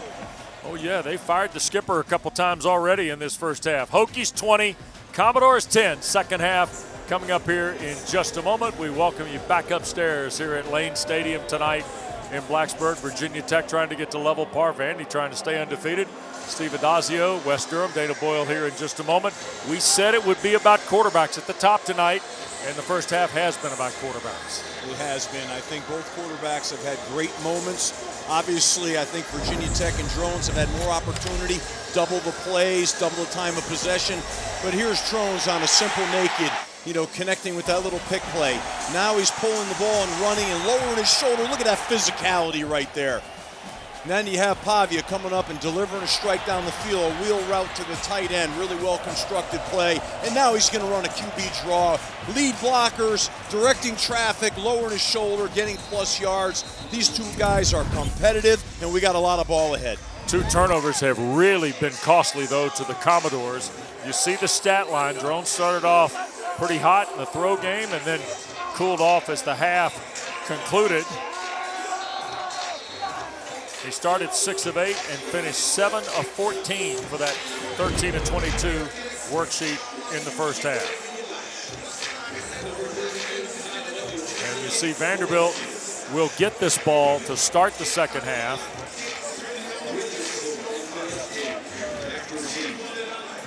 And for the Commodores, Clark Lee and for his offensive coordinator Tim Beck had to be thinking premium possession right here at the top. Set the tone, take back momentum, create positivity. That's what his program's all about. Richardson will watch it fly over his head and out of the back of the end zone, downstairs to Dana Boyle. Well, guys, when I spoke with Coach Lee, he initially addressed that lack of possession time. It's flipped the script from last year. He told me it's a lack of execution and focus in that first half. He's happy with offense, but they defensively, he said, need to find a way to contain Kyron Drones. That's exactly right, and I think, they've got to defend Drones. They've also got to take care of the football. They're losing possessions because of the turnovers, too. So there's a lot going on here, but you know what? It's a new half. 0-0. Let's go. The tight end Stowers has been pretty quiet, too, through the first half of play here in Blacksburg. Pavia and Vandy ready to go. Play fake, and Diego on the carry. Gets 5, and he'll roll it out toward the 33. Almost 8 on first down for Diego Pavia. Reddish, who had the first half interception, makes the tackle. That's a bread and butter play for them. It's the speed sweep and the power read. They read the end, run the gap scheme power. He's downhill. That's bread and butter for this offense and for Pavia, and they gained, 7, 8 yards on that. It's a good way to start the drive off. See the 2 tight move.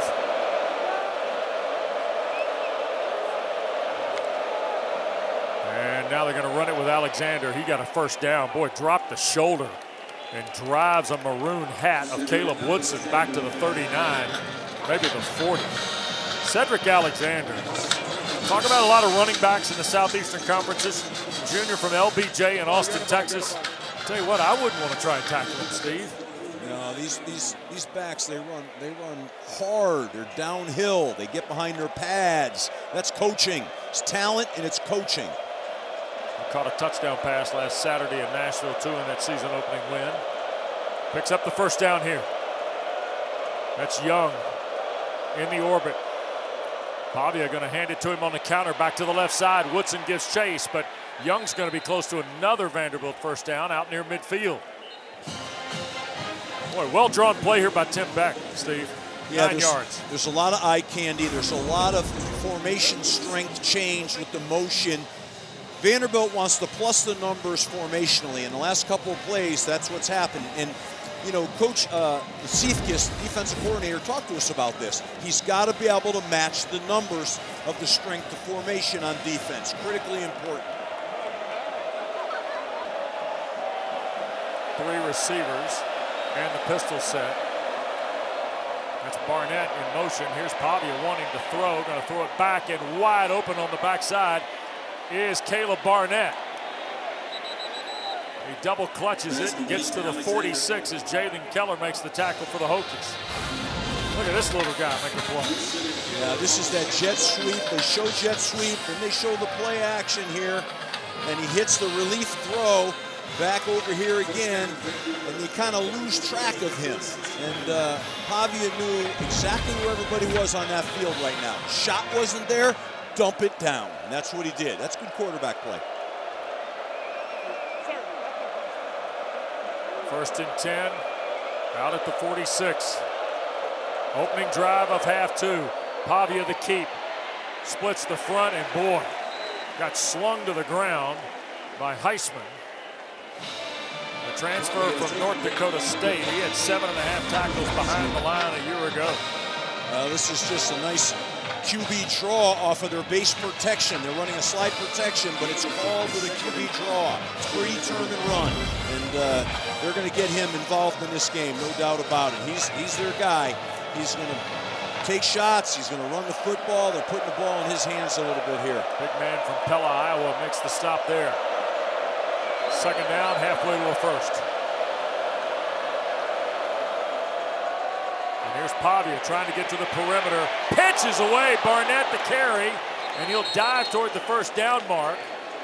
And I think he'll be close to it if he doesn't have it. This 5'8" freshman from Tulsa, Caleb Barnett, has affected Virginia Tech. Burgos looked like he had him, and then he pitched it. Well, they didn't. Virginia Tech left their assignments on that. And what happened was Pavia was breaking the tackle. So the outside corner fell back in on the play and left the pitch free. Can't do that. Got to play assignment football, but that's how strong Pavia is. He was going to break a tackle. Fisher, the tight end in the backfield. Pavia going to keep, no flag, and do we get an early start here? Referee Kyle Olson. False start. Offense. Left tackle. 5-yard penalty. 3rd down. The false start is on number 72. Glass started his college career at Arizona State, transferred to Nashville from Oklahoma State, making his 23rd career start tonight. And they say he's the leader of the O-line right there. You know, and your leaders can't have those penalties, not when you're trying to regain momentum. So now you're backwards here, putting yourself in the 3rd and 6. 5 penalties on Vandy, 29 yards. Turns it into 3rd and long. Pavia, pitch inside, Stowers, 1st down. Shovel play. Yep. Eli Stowers had 1 catch for 3 yards, and that time he covers the landscape for the 1st down. So the shovel play is called the shovel play because what happens, they're going to pull a guard like a power, they're going to sprint out, they're going to shovel the ball, in this case to the hip tight end Stowers. That was a staple for us at Florida. That was a favorite. Separate the defense, shovel the ball up underneath. It's a safe play, it's a forward pass. Love that. Haven't seen it in a while. Better than 5 played here in the 3rd. Vanderbilt in plus territory, 1st and 10 inside the 35. Pavia wants to loop it downfield. Sherrill, did he stay in bounds? No, incomplete. Junior Sherrill and Caleb Brown. Boy, almost a terrific throw and catch from Pavia. Yeah, I think nice job of holding the red line, that line between the numbers and the sideline. Don't run yourself out of bounds. The ball just drifted a little bit by Pavia. Put a nice amount of air under that, just a little drift right there, just a hair. Dangerous. These receivers go up and get the ball too. 2nd down and 10. Young in the backfield with Pavia here. Diego the throw. Right across the middle, that's Young. It's a 1st down to the 21 of Virginia Tech. McKylan Young, junior from Midland, Texas, tackled by Michael Short, the linebacker, after a 13-yard play. Had a beautiful, clean pocket. The offensive line did a tremendous job. Virginia Tech has got to get some pressure and affect him. They can't allow him to stand back with that clean pocket and just survey the whole secondary. Ball at the 22 of the Hokies now.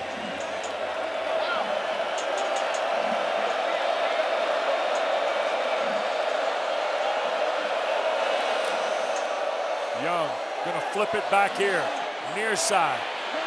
Turning the corner at the 10, going to the pylon is Richardson.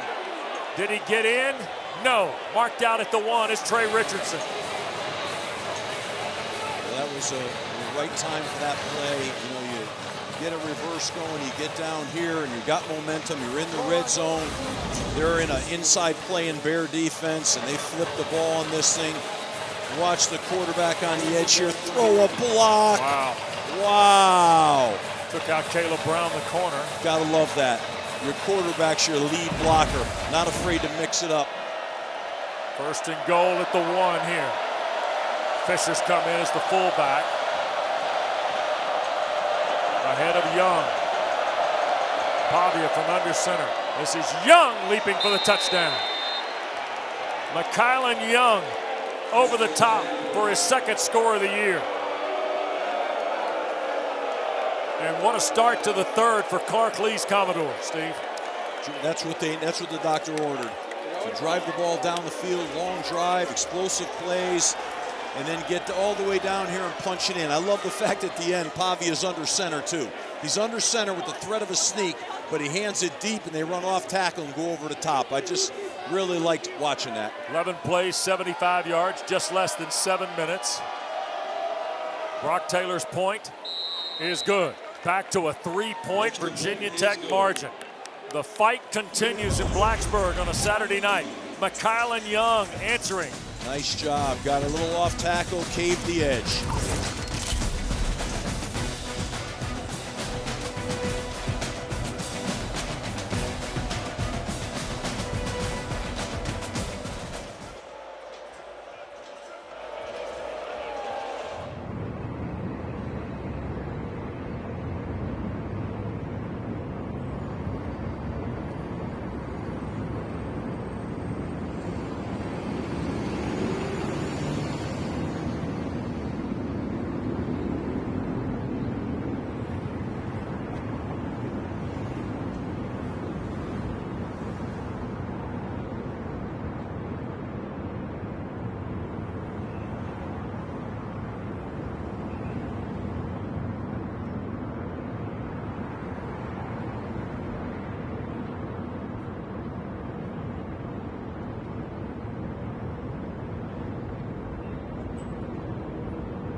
Watching the ACC on ESPN. And here at Lane Stadium in Worship Field tonight, boy, we had a flyover pregame.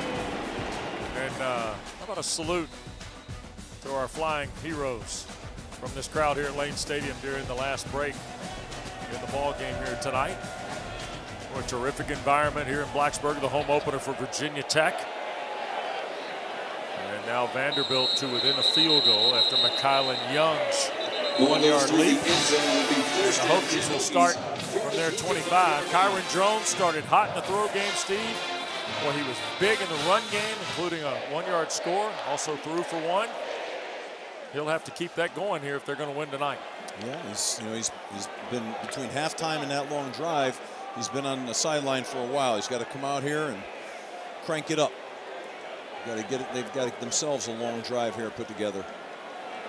Marcellus Hawkins will be the running back for Drones. 3 receivers and the tight end.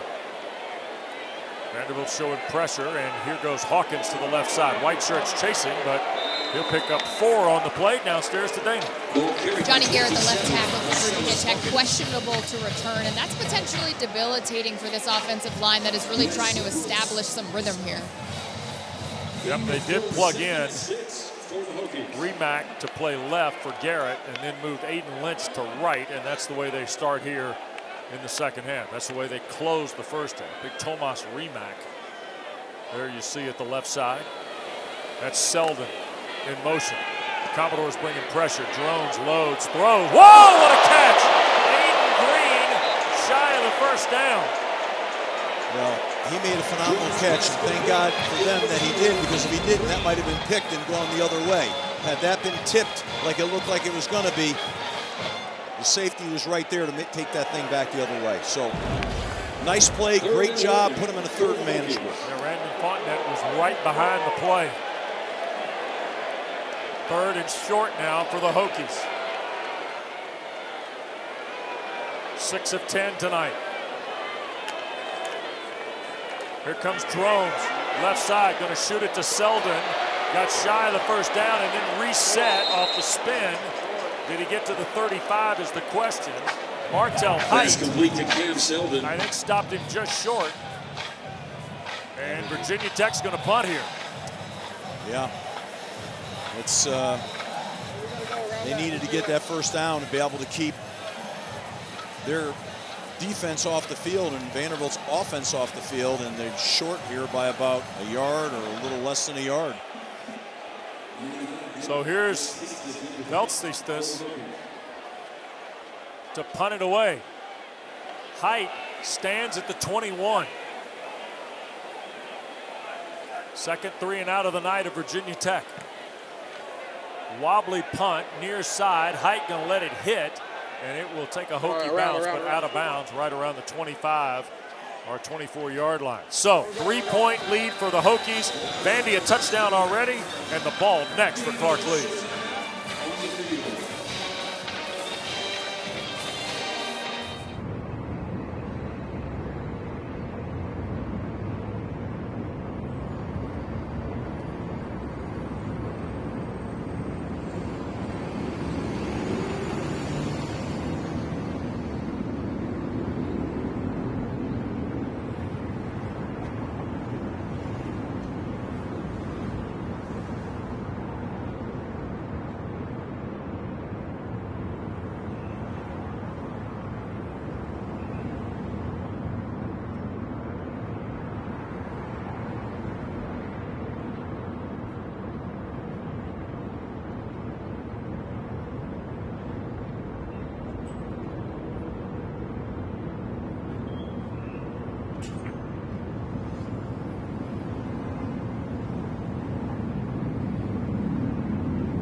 Don't forget, we got ACC volleyball for you. It's the Shriners Children's Showdown at the Net. Tuesday night, 7 o'clock, number 12, Florida visits Chapel Hill to see North Carolina. Then Wednesday night, South Carolina is at Reynolds Arena, Valvano Arena at Reynolds Coliseum at 6 o'clock. And we're showing you Eli Stowers because when it comes to volleyball, Dana, Stowers is, they edge the market, especially in College Station, huh?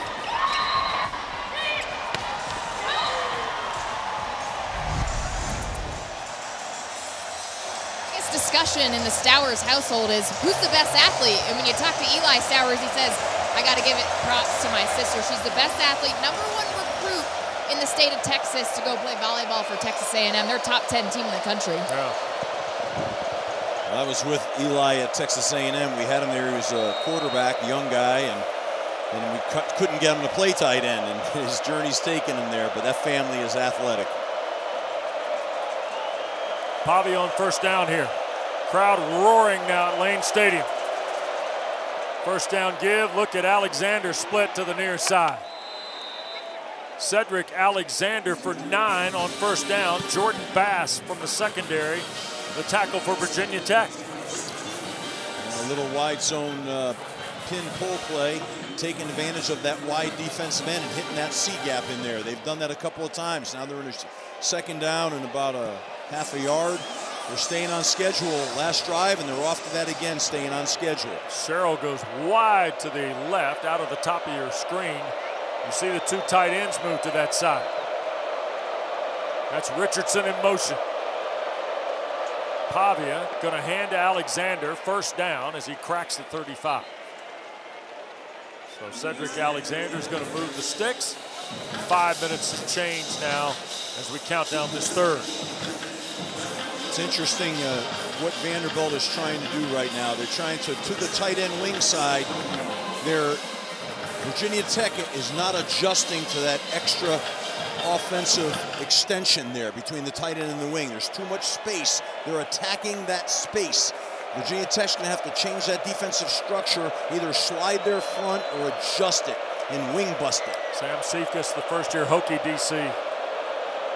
Got to patch that up. Here is Pavia. First down throw, flag down. Catch is made. There's Eli Stowers to the 41. But hold the phone here. That flag was quick. Kyle Olson, the referee. That was a receiver downfield. Offense, number 16. He was covered up by the outside receiver. It's a 5-yard penalty. Nice first down. Cole Spence. Yeah, it's just alignment issues here. They're talking about right over here. Yep.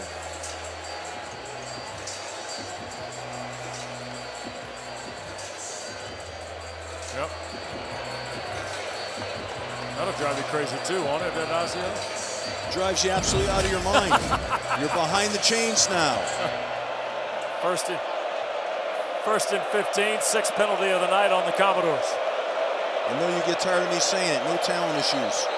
And now, another stoppage of play on the snap. Play clock? Play game. Sure Offense, was. 5-yard penalty. Nice first down. And here's the other thing. Up until the last couple snaps here, that guy's team had all the momentum after the horn in the half. They had opened the third quarter, had a long drive that ended in the Young touchdown, held Vanderbilt defensively. Virginia Tech went 3 and out. They got the ball back, and now all of a sudden, 2 penalties. Going backwards 10 yards on things that are just alignment issues. First and clock 20. issues. They may try to get a little back here with a quarterback draw. Pavia, here he goes, straight up the field, got 5, and then got knocked down by Keller.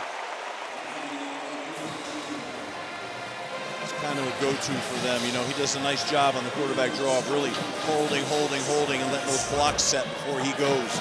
A lot of quarterbacks get impatient, and they take off too soon. He's really good at it. Let's call it 2nd down and 16 now. Clark Lee not happy, I don't think, with the ineligible or the delay call. 2 snaps to cover the 16 for Pavia. Wants to throw, does. Far side, looking. Downfield, what a catch. Whoa, Trey Richardson and a first down. A flag is down behind the play. And Diego might have taken one. Personal foul, roughing the passer. Defense, number 33. 15 yards will be added to the end of the play. First down. That's Ben Bell, Texas State transfer. Oh, that's unnecessary. That's really foolish. And then you have Dante Lovett getting lost out in man coverage out there. He just got lost. He's got to get his head turned around and look for the ball. He's playing blind. What a catch by Richardson. First penalty of the night against Brent Pry's Hokies. 25-yard throw and catch, and then throw the penalty on the fire. That was what you call a chunk situation. They got a lot of yards on that. Vanderbilt trailing 3. You see the 2 tight ends.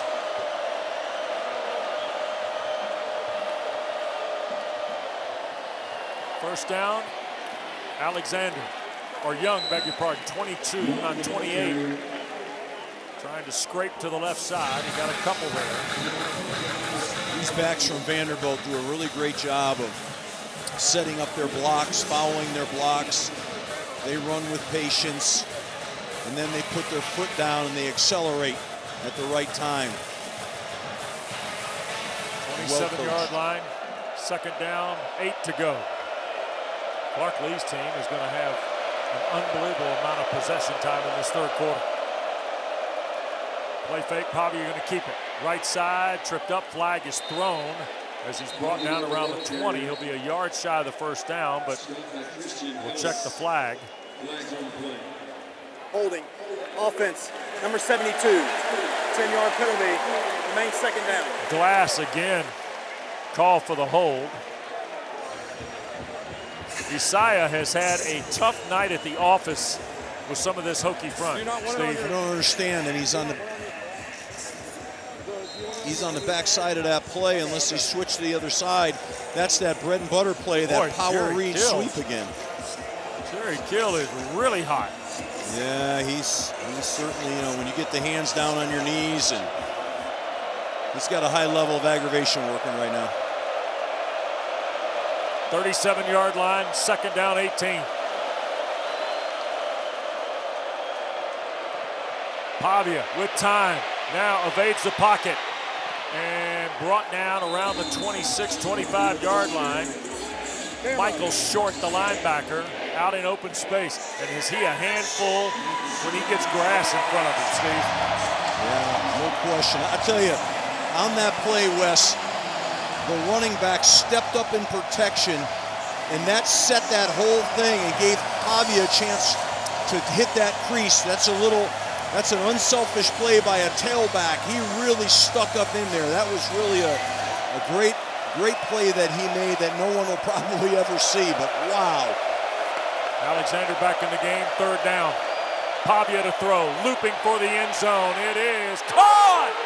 What a catch! Richardson, touchdown Vanderbilt. Caleb Brown was there, and Trey Richardson on a beautifully thrown ball from Diego Pavia. Rolling on the field, it's a touchdown.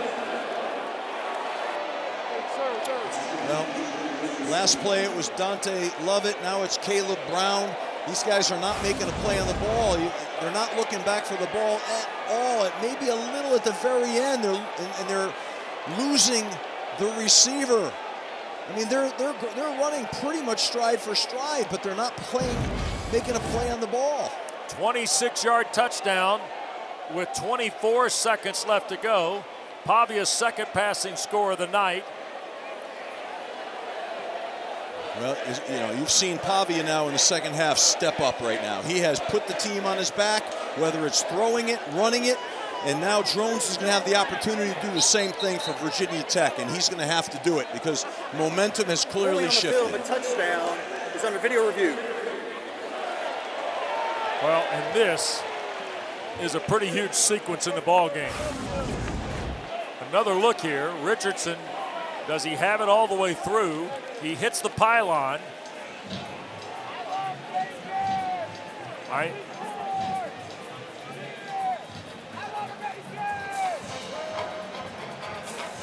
again, this is the Southeastern Conference crew and review process here in Blacksburg and also in Birmingham at the SEC office. That looks like a catch to me. He's got his hands underneath the ball. He secured it through the hit of the ground. I think that's a touchdown. I think this play will stand. What a play. What a catch. Oh, God. What a beautiful throw, and the catch might be a little better. Yeah, I agree with you. The catch is spectacular. I mean, just the way that he went and got the ball and was able with body control to secure it in his hand and get his other arm wrapped around it. Well done. I think he's got enough possession here, too. When he fell, it went sideways. We need to go back And he's now. got control of it right here based on this angle. We've not been recovering well from the corner. I think we need better safe than sorry. She doesn't have a coil started. It's a little bit of space there. Wait, was that third? Seems like that would be hard to overturn this. Referee Olson. After video review, the ruling on the field has been upheld. It's a touchdown. There you go. 26-yard throw. Trey Richardson, who had 5 catches for 74 yards last week. Catches that one on the back end to give Vanderbilt its first lead of the night. Look at Pavia go find him and hunt him down and congratulate him. And this guy is a leader. And we got movement by Virginia Tech.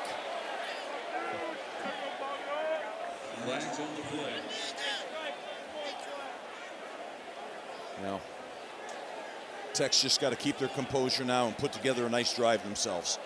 That's how you handle that. Don't overreact. Just have a good plan, one first down at a time.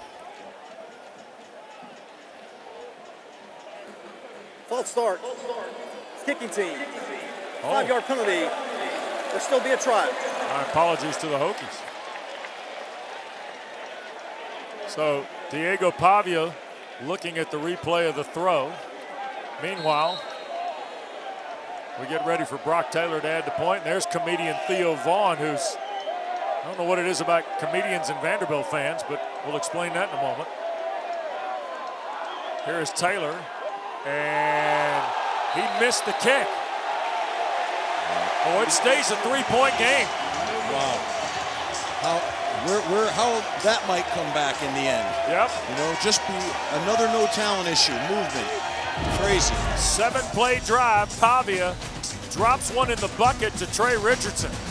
Boy, Theo Vaughn, nice seats tonight at Lane Stadium. Right there in front of you.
23-20 is our score, and during the timeout here in Blacksburg, Clark Lee has been beside himself, Steve, with this SEC officiating crew. He's talking to head linesman Randall Kaiser.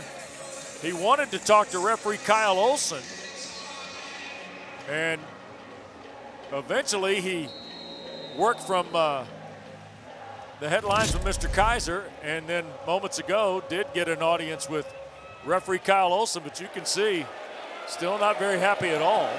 Yeah, he's got to let that go, but you know, he's a cerebral guy, but you can see his passion and his intensity fighting for his players and his team. Virginia Tech is getting ready to take its 4th snap of the 3rd quarter. They've only got 9 yards in this 3rd period. Vanderbilt has mounted 2 touchdown drives to grab their first lead of the night. The missed extra point makes it a 3-point contest. And Kyron Drones and the Hokies, who had 4 explosives in the opening period, have only had 1 since. And Terrion Stewart has come into the ball game to join Drones in the backfield. 1 play at a time, 1 first down at a time. They got to go back and restart and work their game plan. Play fake, ball got batted down. Capers again. Boy, this 6'4" grad student from Sumter, South Carolina, had a great debut last Saturday in the season opener. He's played well again here tonight. I mean, Drones has got to be able to navigate that throw. He threw that right in his hands, and the end just slow played him, stood right there, and then got upfield and got his hands high. Stewart stays in the game. Vanderbilt drags another guy up on the line, and Aiden Lynch at right tackle now. Remember, False start. Offense, number 76, 5-yard penalty, remains 2nd down. That's a redshirt freshman from Eastern North Carolina, Aiden Lynch from Mount Olive. He's playing the right tackle spot. Tomas Rimac has moved from right to left for the injured Johnny Garrett. Well, the Vanderbilt that time stemmed the front. They changed the front, and when they did that, it jerked him and forced him off sides when they're trying to recommunicate the play on a new blocking scheme. So Vanderbilt's moving that front and showing them different looks. Here's Drones. Pressure coming. Kyron in trouble. Sacked. Sidnor. Corday Sidnor. Transfer from Purdue from Harlem in New York. The sack of Drones. Little twist inside right there. There it is right there. They brought an outside backer on a blitz, and they twisted the end of the tackle. Got the offensive line off levels. And there's the penetration in the sack. Commodores with a 3-point lead. We go to quarter 4 in Blacksburg. 23-20 Vanderbilt.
Back in Blacksburg, Clark Lee coaching his alma mater, 16-0 when leading after 3.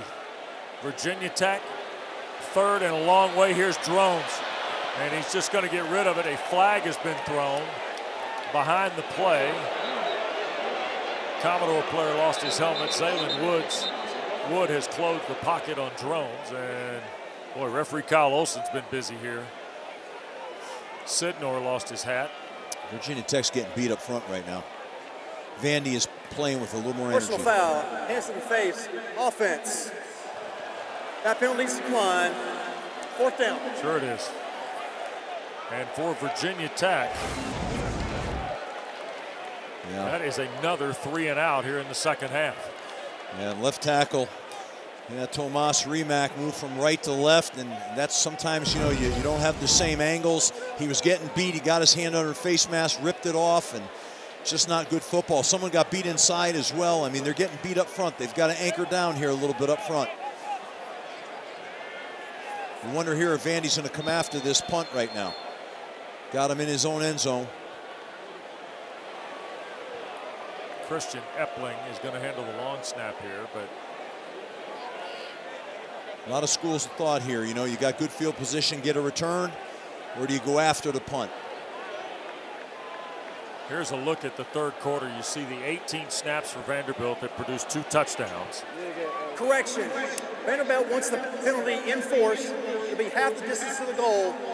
Remains 3rd down. Wow, okay.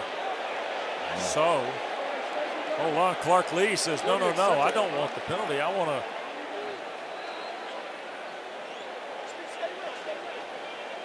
Now, remember, Clark Lee and the officials have been huddling up. Now they want it declined. Correction again. Vanderbilt does not want the penalty. It's declined. It's 4th down. And the partisans here don't like that change. But that's the one you wanted to make. That's the call you wanted to make anyway, right, Steve? What's that? They wanted, why wouldn't you decline the penalty if you're Clark Lee? Of course. Right. That's a no-brainer. I didn't understand that whole exchange right there. Dana, anything to add down there? You're in that fray right there. But I thought for a moment you and Olson and Lee were going to be together. Plenty to add, but nothing that's appropriate for television. Well, let's see if they go after this thing, or they're going to set the return up. Belcitas needs to drive one like he never has before for Virginia Tech. The ball's going to hit in plus territory. It's going to bounce around. It's a loose ball, and it is recovered.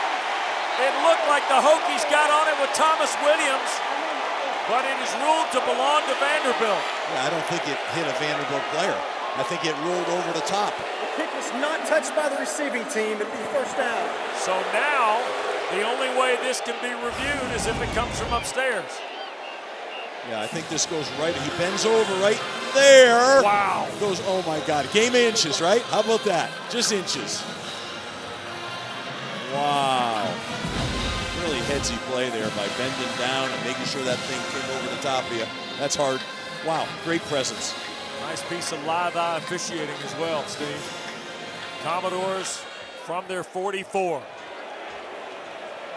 18 seconds into this 4th period. Vanderbilt has all the momentum and the lead and has held Virginia Tech to 2 3-and-outs offensively. And now the Hokies, who have so much at stake tonight, have to respond for Brent Pry.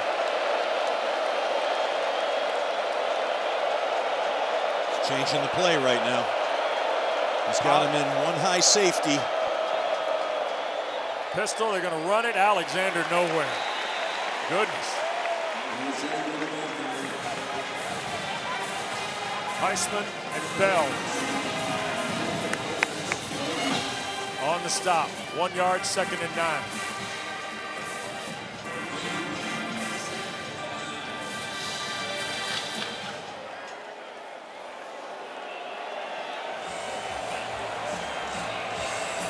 Clark Lee worried about environment.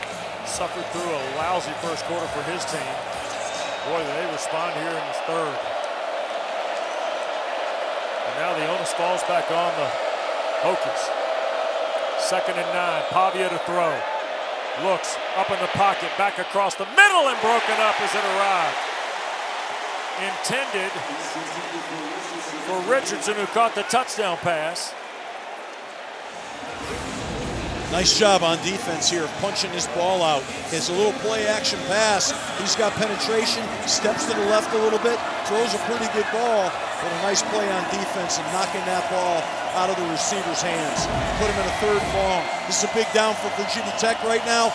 They've got to own this down right now and get off the field here. Force him to punt.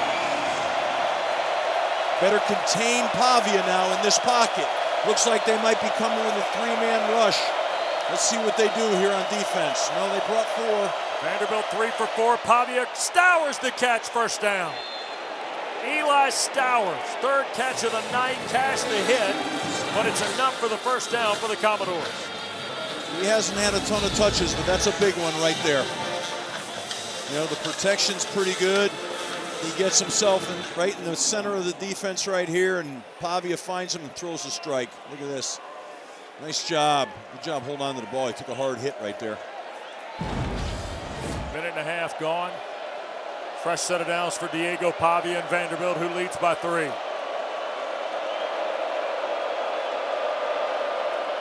Play fake, Pavia the keep, trying to get to the left. And wrestled to the ground at the 38. It'll be a gain of 7 on first down. Short, the linebacker, has played well tonight. He and Keller both. But clock's running, and Diego Pavia is too, Steve. He's got a low center of gravity, a powerful lower half. You can see him drop his pads and drive. He doesn't run like your typical quarterback now.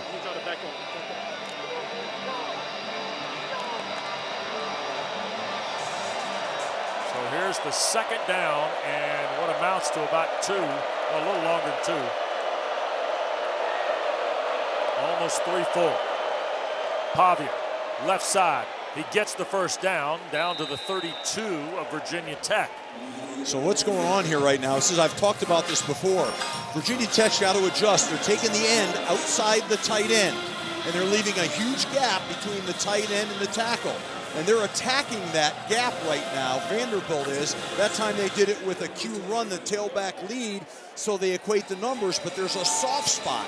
They've got to adjust that defense. Maybe take the end and put him on the tight end in either a head-up alignment or an inside alignment. You see 5 on the line, if you will, for Virginia Tech here on the first down play. And back inside they go, the run play for Alexander. And he'll pick up 3, perhaps to the 29. Well within the range of Brock Taylor. And a 3-point lead with 3.5 minutes gone in the final period. Sam Cephas, the first-year defensive coordinator, came over from the Arizona Cardinals, trying to get his team to see if they can get a 3rd and long situation out of this possession for Vanderbilt. Commodores have owned momentum in half 2. Here's Pavia on the keep. He'll pitch it. Near side, Richardson. First down. Pavia added the block after the pitch. Richardson gives the Commodores another 1st and 10. They're just running this little, he's reading the counter play. He's going to come down the line. Pavia's going to go get a little himself. I'm going to get a little myself. Taking his throwing shoulder and throwing it in there. He doesn't care. He is playing. 11-yard run for Richardson. I think Virginia Tech's got to create a little pressure here right now. Yeah. They're playing base defense up front and they're getting blocked right now. They've got to create some TFLs here. Red zone chance for Vanderbilt. Off the 18. Straight ahead, Alexander. Touchdown, Vanderbilt. Cedric Alexander into the end zone. And the Commodores push the lead to 9 with 10 minutes to go. 3 possessions, now 3 touchdowns in this second half for Clark Lee's club. Tim Beck is attacking this defense right now. I get a lot of credit here to Tim Beck. He's attacking every soft spot of that defense with their run game and with their quarterback game right now. Really excellent play calling right now. 8 plays, 56 yards in 4.5 minutes. They're kicking this way. And Clark Lee's team moves to a 10-point advantage. Cedric Alexander. Look at that A gap. He took it, got vertical, and scored. Great job.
ACC Network College Football is presented by Serve Pro, the #1 choice in cleanup and restoration. Back at Lane Stadium, 20 in a row by the Commodores. And Vanderbilt has taken a 30-20 lead on Virginia Tech tonight here in Blacksburg, just ahead of 10 to play. Commodores kicking it away. Preload deep, there'll be no return. And the Hokies backs firmly up against the wall now, Steve. Yeah, I mean, they are in a must-score situation now, right? They've got to have a drive here and preferably get 7, but at least get 3. They've got to move the football. They got to keep their defense off the field. So this is a critical sequence of plays here right now. Virginia Tech, who had 146 yards after 1 period of play, has had only 82 cents tonight. Vanderbilt has had 40 yards in the first period. They've had 344 cents. And they have owned the second half. Well, it's got to start with the first down right here now for them. 10 on the play clock for Drones. He's got Hawkins with him in the backfield. Commodores bringing 4. Kyron going to cut it deep. Donovan Green cannot make the play. And now a flag is thrown. Sewell was there. Fontenette was there. Or Jones, beg your pardon. Pass interference, defense, number 7, 15-yard penalty, automatic first down. So the penalty on Sewell. Pretty good job protection. But there's good coverage here right now. Oh, yeah. You know, Sewell's just got to, again, he just kind of ran through the offensive receiver. He's got to turn and look for the ball. I mean, they had enough people there. They had the right coverage there. I'd like to see right now Virginia Tech establish a little continuity here. They have to run the ball a little bit here, not just take shots now. Don't panic here. Drones calls his own number, and the Commodores are there. Wow. Vanderbilt, Zaylen Wood, and Sidnor, the other defensive end. But Zaylen Wood at 280 pounds, transfer from Middle Tennessee State, has been very disruptive in the A-gap tonight, Steve. Yeah, they're knocking back the interior of this offensive line. They're not getting, Virginia Tech's not getting any movement right now. Second down and 11 on a called run for Drones. Philip Montgomery, you saw him upstairs, signaling into plays here for Kyron Drones from the Hokie sideline as he calls him down. Play fake by Drones. Buys time to his right, got to do something, evades the pocket, tries to get to the far side, he'll be pushed down. 41-yard line, that's Patterson. And it'll be third and long here.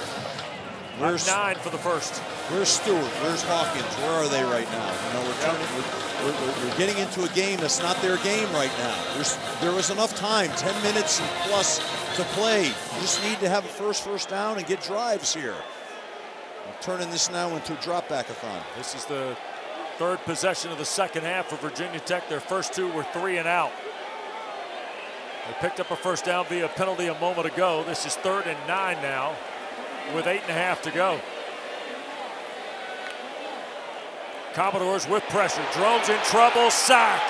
Hurd chased him down. All the way back inside the Virginia Tech 30 to the 25.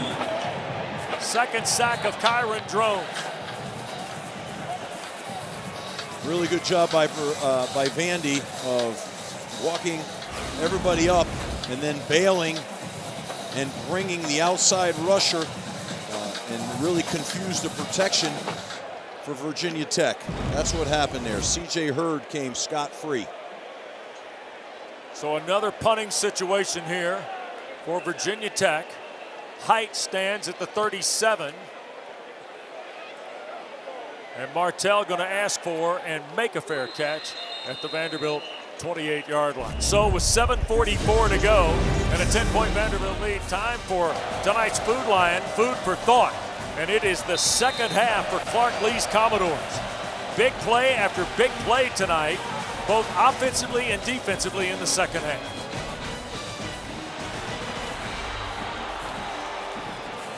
Really like the mentality of this Vanderbilt football team. They're confident. As Clark Lee said, you know, yesterday when we talked with him, that they love the process. They love the why. They love football. You can see it. So here is Pavia now with McKylan Young in the backfield. And the Commodores up 10, almost to the midway point of the fourth.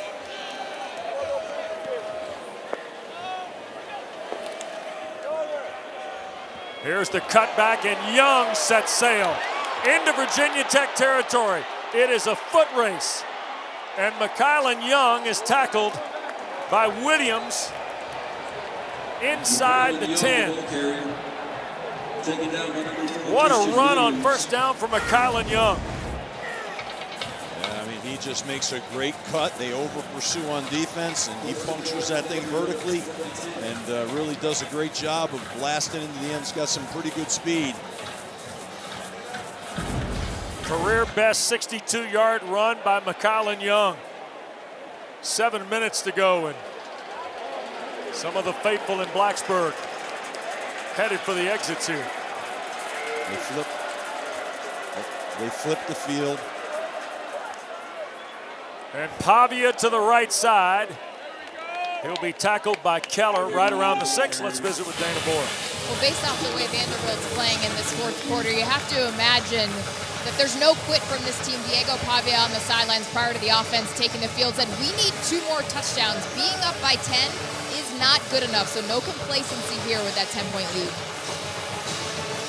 I don't think the word complacency hits Pavia. This guy's full throttle. He's in total control here. Second and goal at the 7 for Pavia. Quick hitter up the middle, touchdown. Cedric Alexander finds the end zone again for Vanderbilt. Well, that's just not good right there. You know, it looks like the defensive front for Virginia Tech has lost their stinger. They're just kind of going through them like hot knife through butter right now. You hate to see that. 7-yard run by Alexander, his second touchdown here in the fourth. And Vanderbilt has moved it to a 16-point lead ahead of 6 minutes to go.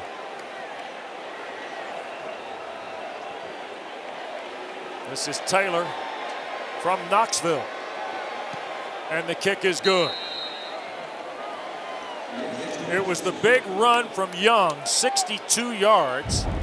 And then Alexander finishes it. Young helping block. It's the same play. You're coming at him again in that C gap.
Well, quick look ahead to next Saturday, a quadruple header of ACC football for you here on ACC Network.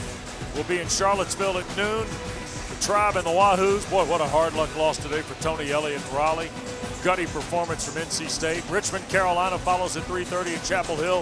ACC Primetime presented by ServPro will be here. ODU and Virginia Tech. Meanwhile, Dana, Coach, and I will be on the farm out in Palo Alto.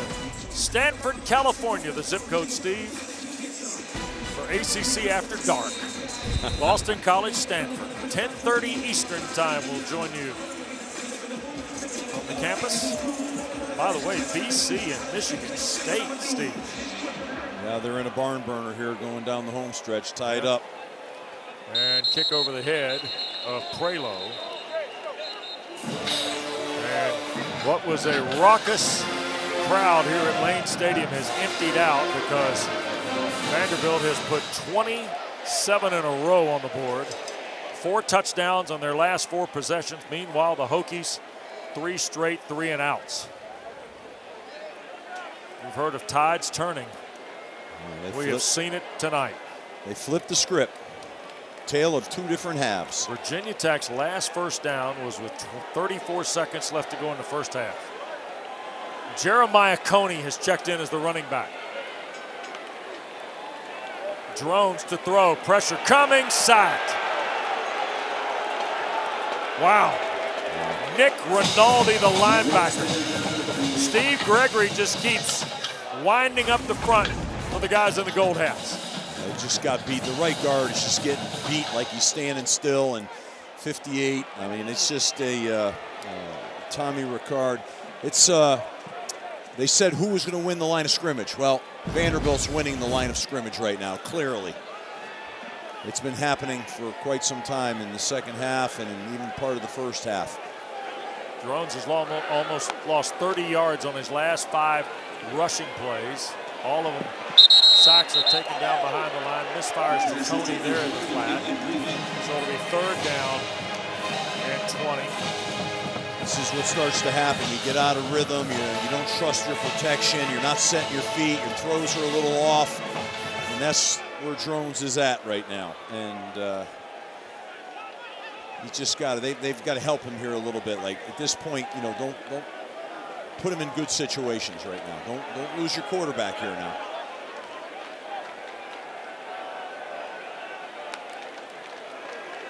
Drones off the hash mark.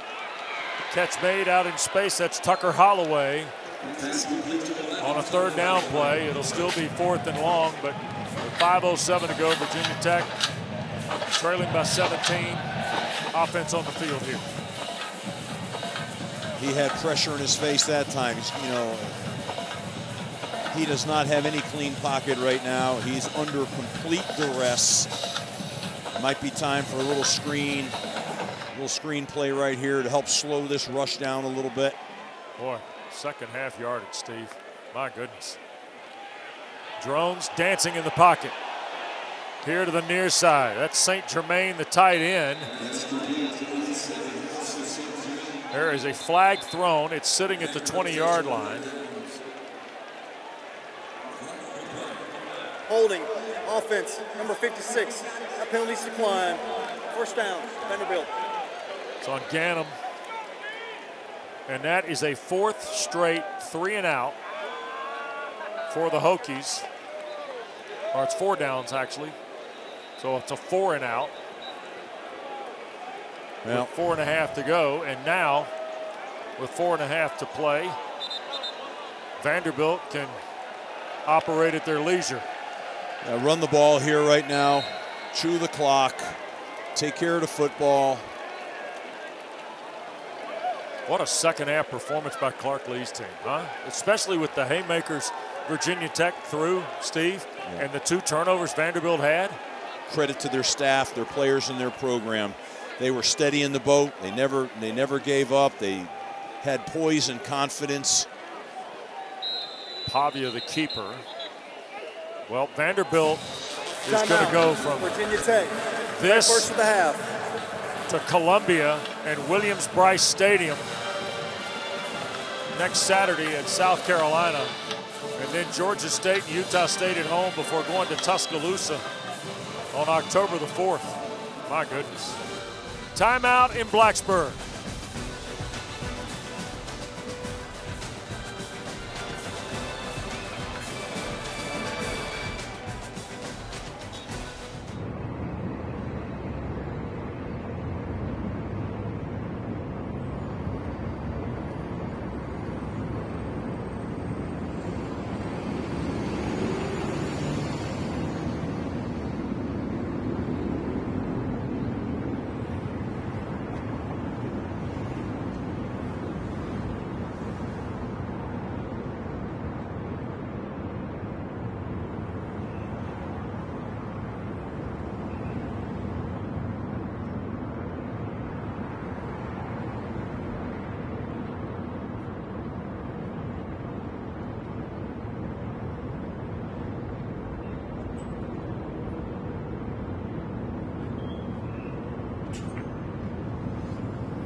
Vanderbilt's dominance here in the second half, and the Commodores leading by 17. Second down coming up. ACC Primetime Football presented by Serve Pro tonight. Diego Pavia and Vanderbilt have been impressive here in the second half, and that play was intended for Alexander. A flag is thrown on the play here, and this could be a myriad of things. Ineligible would be my guess. You got it. Now it's a receiver downfield. Offense, number 56. That penalties decline. It's third down. You know, Steve, we heard Clark Lee tell Dana at the quarter break in the first half, I think our guys will respond. That may prove to be the understatement of the night. I don't think there's any question. You know, he talked about the pillars of their program: discipline, respect, and spirit. And the spirit was energy we give and create with each other. And they are creating that energy with each other. What's changed? I asked them. The talent and the attitude. And that's on full display right now. Yeah. Kudos to Clark Lee and his program. So after the penalty, third and long, Pavia to throw, and a sliding catch. Boy, he got smoked by Ben Bell. There's a flag on the play. The catch was made on the back end. I believe that. Now it's a receiver downfield. Offense, number 53. 5-yard penalty. It remains third down. It's Boski Barrett who hauled it in. Yeah. I tell you, you don't need Pavia right now taking hits like that, okay? You don't need those RPO-type plays right now. Here's what you do. You hand the ball off, you kill the clock, you take your win, you go home and get ready for the next game, okay? Yeah. We don't need to be throwing the ball here right now. Because the next team is the one that Virginia Tech saw last Sunday. Here is Blaze Berlowitz into quarterback.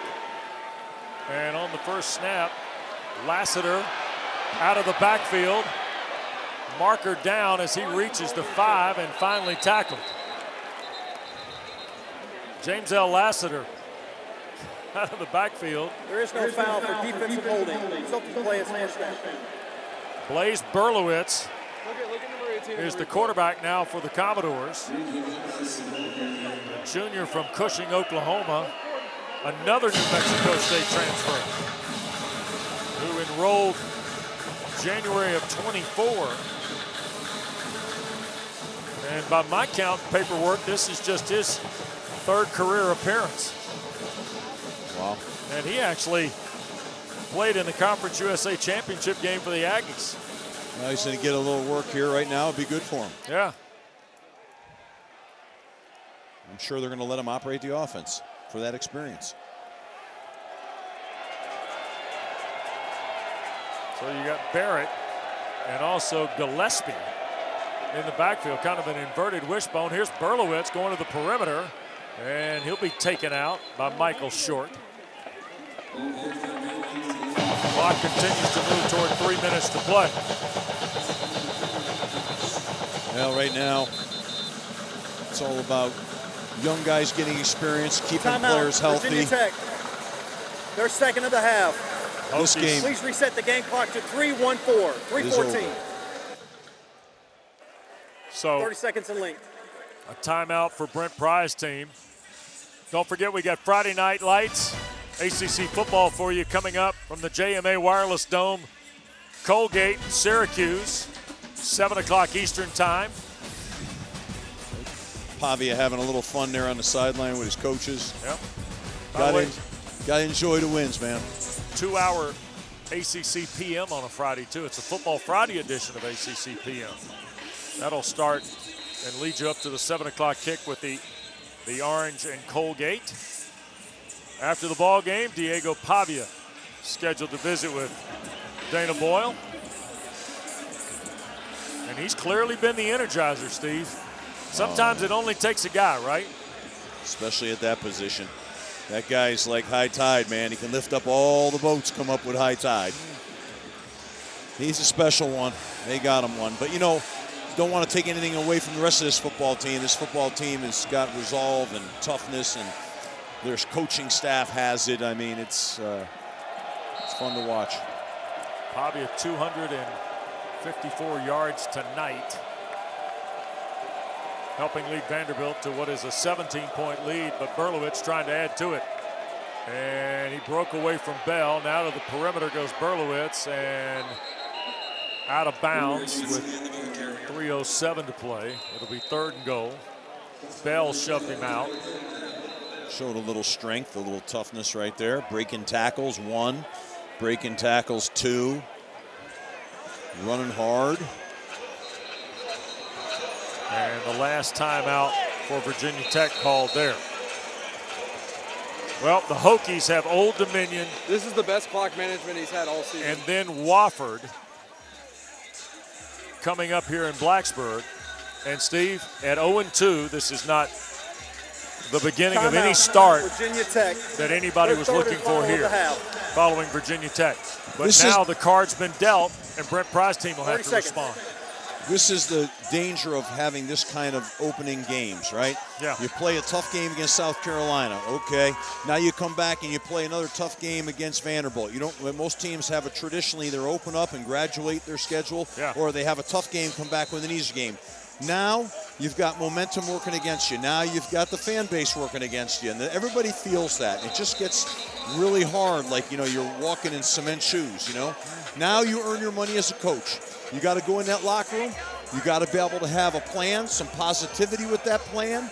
You got to say, okay, this is over. Now we start conference play, and you got to have that mindset coming in here, Even though they probably still have, I forgot how many more Old Dominion, non-conference. they got Old Dominion, Wofford, and then at NC State. Okay, so, you just got to go back, retool, and get ready for conference play. As a coach, it's your job to keep the attitude and mentality up right now. Handoff is to Gillespie, and he is stacked up right around the 10. So 4th down will be the next play. And I don't mean to walk by those 2 games to conference play either, by any stretch of the imagination. But you've got to go one at a time, but those are games you should win. So get your team right and go win them one at a time and get into conference play. Boy, and what a day it has been in the ACC. Speaking of the Wolfpack, what a high noon start that was. By the way, that's a non-conference game, but it turned out to be a whale of a football game. Yeah, unbelievable. And we got delay here on Vanderbilt. Delay game, offense, 5-yard penalty, 4th down. Now I think they're going to award Clark Lee a timeout instead of the delay. Correction, prior to the play clock expiring, Vanderbilt called their first time out of the half. Of course, stay tuned after we're done here in Blacksburg. Don't forget Stanford and BYU are about 30 minutes in tonight out in Provo at Lavelle Edwards Stadium. A Cardinal team that we'll see next Saturday night against BC. No score yet with the Cougars and Cardinal. Stanford has not played since week 0 at Hawaii. Justin Walters anchors ACC Huddle final score tonight. Bryce Love's there, Dave Clausen there, Mark Richt. All sorts of folks on hand to sift through the highlights. There's a lot to sift through. 2 overtime games. Yep. We told you about the thriller in Raleigh for NC State. Pitt was a big winner. Syracuse needed overtime to beat UConn. Post-game calisthenics by Fran Brown's club. Sprint/jog. Dive into that a little bit. Clemson scored 2 dozen in a row to come back and beat Troy. Georgia Tech a big winner as well. So was Pitt. Here's Berlowitz to the end zone. Caught. Touchdown Vanderbilt. Eli Stowers.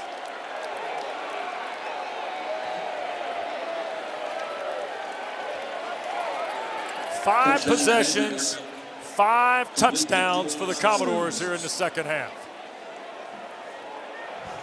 Well, they're letting this young quarterback play and get some experience. I understand that. Sometimes I hate watching that personally, but I understand the mentality of it. But Berlowitz, the touchdown pass. And here is Taylor for the point. And that is 34 in a row by the Commodores. And Eli Stowers, who was Vanderbilt's first team All-SEC offensive player a year ago, Steve, in 11 years. Wow. At a tight end spot. Well, he's got a bright future ahead of him. Oh, boy, does he ever. He's a tremendous athlete. He's got great skill set, hands, change of direction, size. And, you know, they've got him ranked right now. Look at as Matt 26 Miller. prospects in the NFL, #1. Yep. Matt Miller at the top of the card is Eli Stowers from Denton, Texas. His coach told you earlier in the game who had a circuitous journey from quarterback to tight end because he went from A&M to New Mexico State and lost out on the quarterback job to Diego Pavi, who's now become his buddy, right? Go back to that haul from New Mexico State, coaches and players, quite a haul. Yep. Huh? That decision, and it started with hiring Tim Beck. It didn't start with Pavia. And you look at, we showed you Pavia earlier, Eli Stowers. Dazio had him in College Station. And, hey, man, you need to be a tight end, not a cube. Well, didn't work out in the quarterback battle. Ended up in Las Cruces. Quarterback, then tight end. Then, you know what? Punch my ticket to Music City. I want to play on West End Avenue. I want to go over there and hang out at the Country Music Hall of Fame. Theo Vaughn showing up in the end zone at games. And now he's the #1 tight end on Matt Miller's list. Guys' journeys are always really cool to follow and listen to. You never know. Pop Watson, the winner at quarterback in the Commonwealth Cup game against Virginia, runs into a wall after about a 5-yard gain. He might have wanted to upcut that a little bit. He ran himself right into that tackle. Yep. Jalen Root, the tackle for the Commodores. This is the 2-minute And timeout. there is the 2-minute timeout. We'll step aside. Commodores are headed to 2-0 with a trip to Columbia on the docket.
Well, back in Blacksburg, and that's Clark Lee, a Vanderbilt grad who's from Nashville. Now looking at picking up his 18th win as their head coach tonight. With 2 minutes to go, a 2nd and 4. Pop Watson's come in to quarterback Virginia Tech. 34 in a row here by Vanderbilt.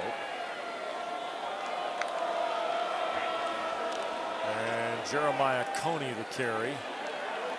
They're going to go. It's going to be a great feeling for Clark Lee and his program, going in the locker room, celebrating this win, carrying a tremendous amount of momentum in the next week. Steve, it's also a team that tonight is going to post its biggest win when trailing by 10 or more in at least the last 30 years. Wow. They were down 20-10 at the half and are going to win. Flag down on the play as first down carry is Coney again. Vanderbilt has not punted the ball tonight. Holding. They've only had offense, number 57, 10-yard penalty, still first down. They've only had 2 punts in 2 games now. They had 2 last week against Charleston Southern. As we told you a moment ago, they get ready for South Carolina next Saturday in Columbia. You know, part of that tonight was turnovers early. Yeah. But it's still not a lot of punts. So after the penalty, Coney again makes a move left side, 35, outside 40, midfield, shoved out of bounds. Just ahead of a minute to go. Cowan, the linebacker, after a 20-yard run by Jeremiah Coney. Sophomore from Richmond.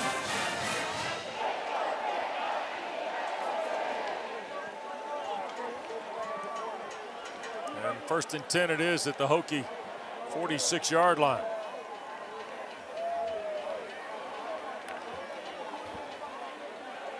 And Watson, the keeper, and the ball is loose. They'll scramble for it, and it's recovered by Vanderbilt. Jalen Ruth comes up with the turnover, which is the first of the night by Virginia Tech. Well, you've never know.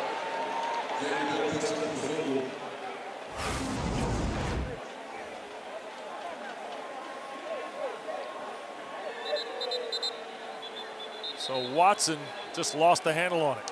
Just carrying the ball loose, not carrying it high and tight.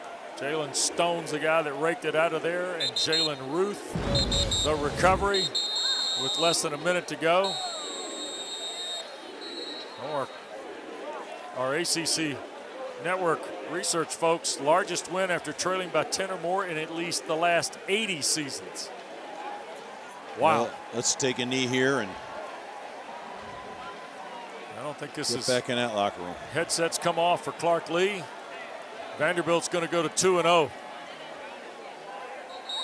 Commodores are headed to Columbia. Virginia Tech now at 0-2. Gets Old Dominion and then Wofford before visiting Raleigh and ACC play with NC State. Yeah, you may have seen a cowboy hat and a guitar. That's kind of the Vanderbilt turnover chain, if you will. That's cool. Yeah, appropriate. So Diego Pavia tonight, 193 yards of passing on 12 of 18 and 2 scores. And he had 61 yards of rushing on 11 carries tonight. Nice night's work. And the Commodores post 34 straight to win 44-20 tonight at Lane Stadium in Blacksburg. A lot of respect for Clark Lee and Brent Pry.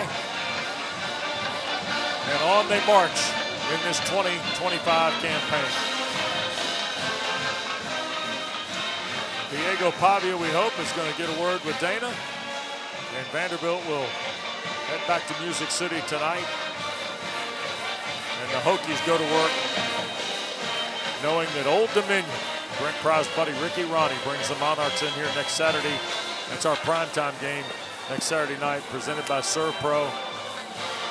Coach and Dana now will be in Stanford, the Cardinal and Boston College, as conference play begins for both those schools next Saturday night. Quick look at Pavia's resume tonight, Steve, and you talked about his toughness, and he had to live with some mental toughness and then some physical toughness tonight. Yeah, he had some adversity. He had to overcome it. Made that nice throw right there, and then of course he takes off running the football. Just took back momentum from Virginia Tech and put the team on his back and led him to an unbelievable second half and drove this thing. Boy, sure did. A whale of a night for Pavia. And the Commodores with this 24-point victory, 44-20.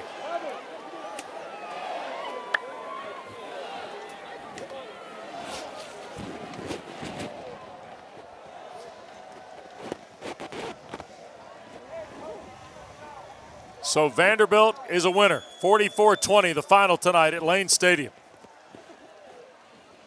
Thanks to our producer, Ben Ward, our director, Drew Shavi. For Steve Adazio, Dana Boyle, Wes Durham, thanks so much for being a part of ACC Network Primetime Football, presented by ServPro. Justin Walters and ACC Huddle final score starts right now.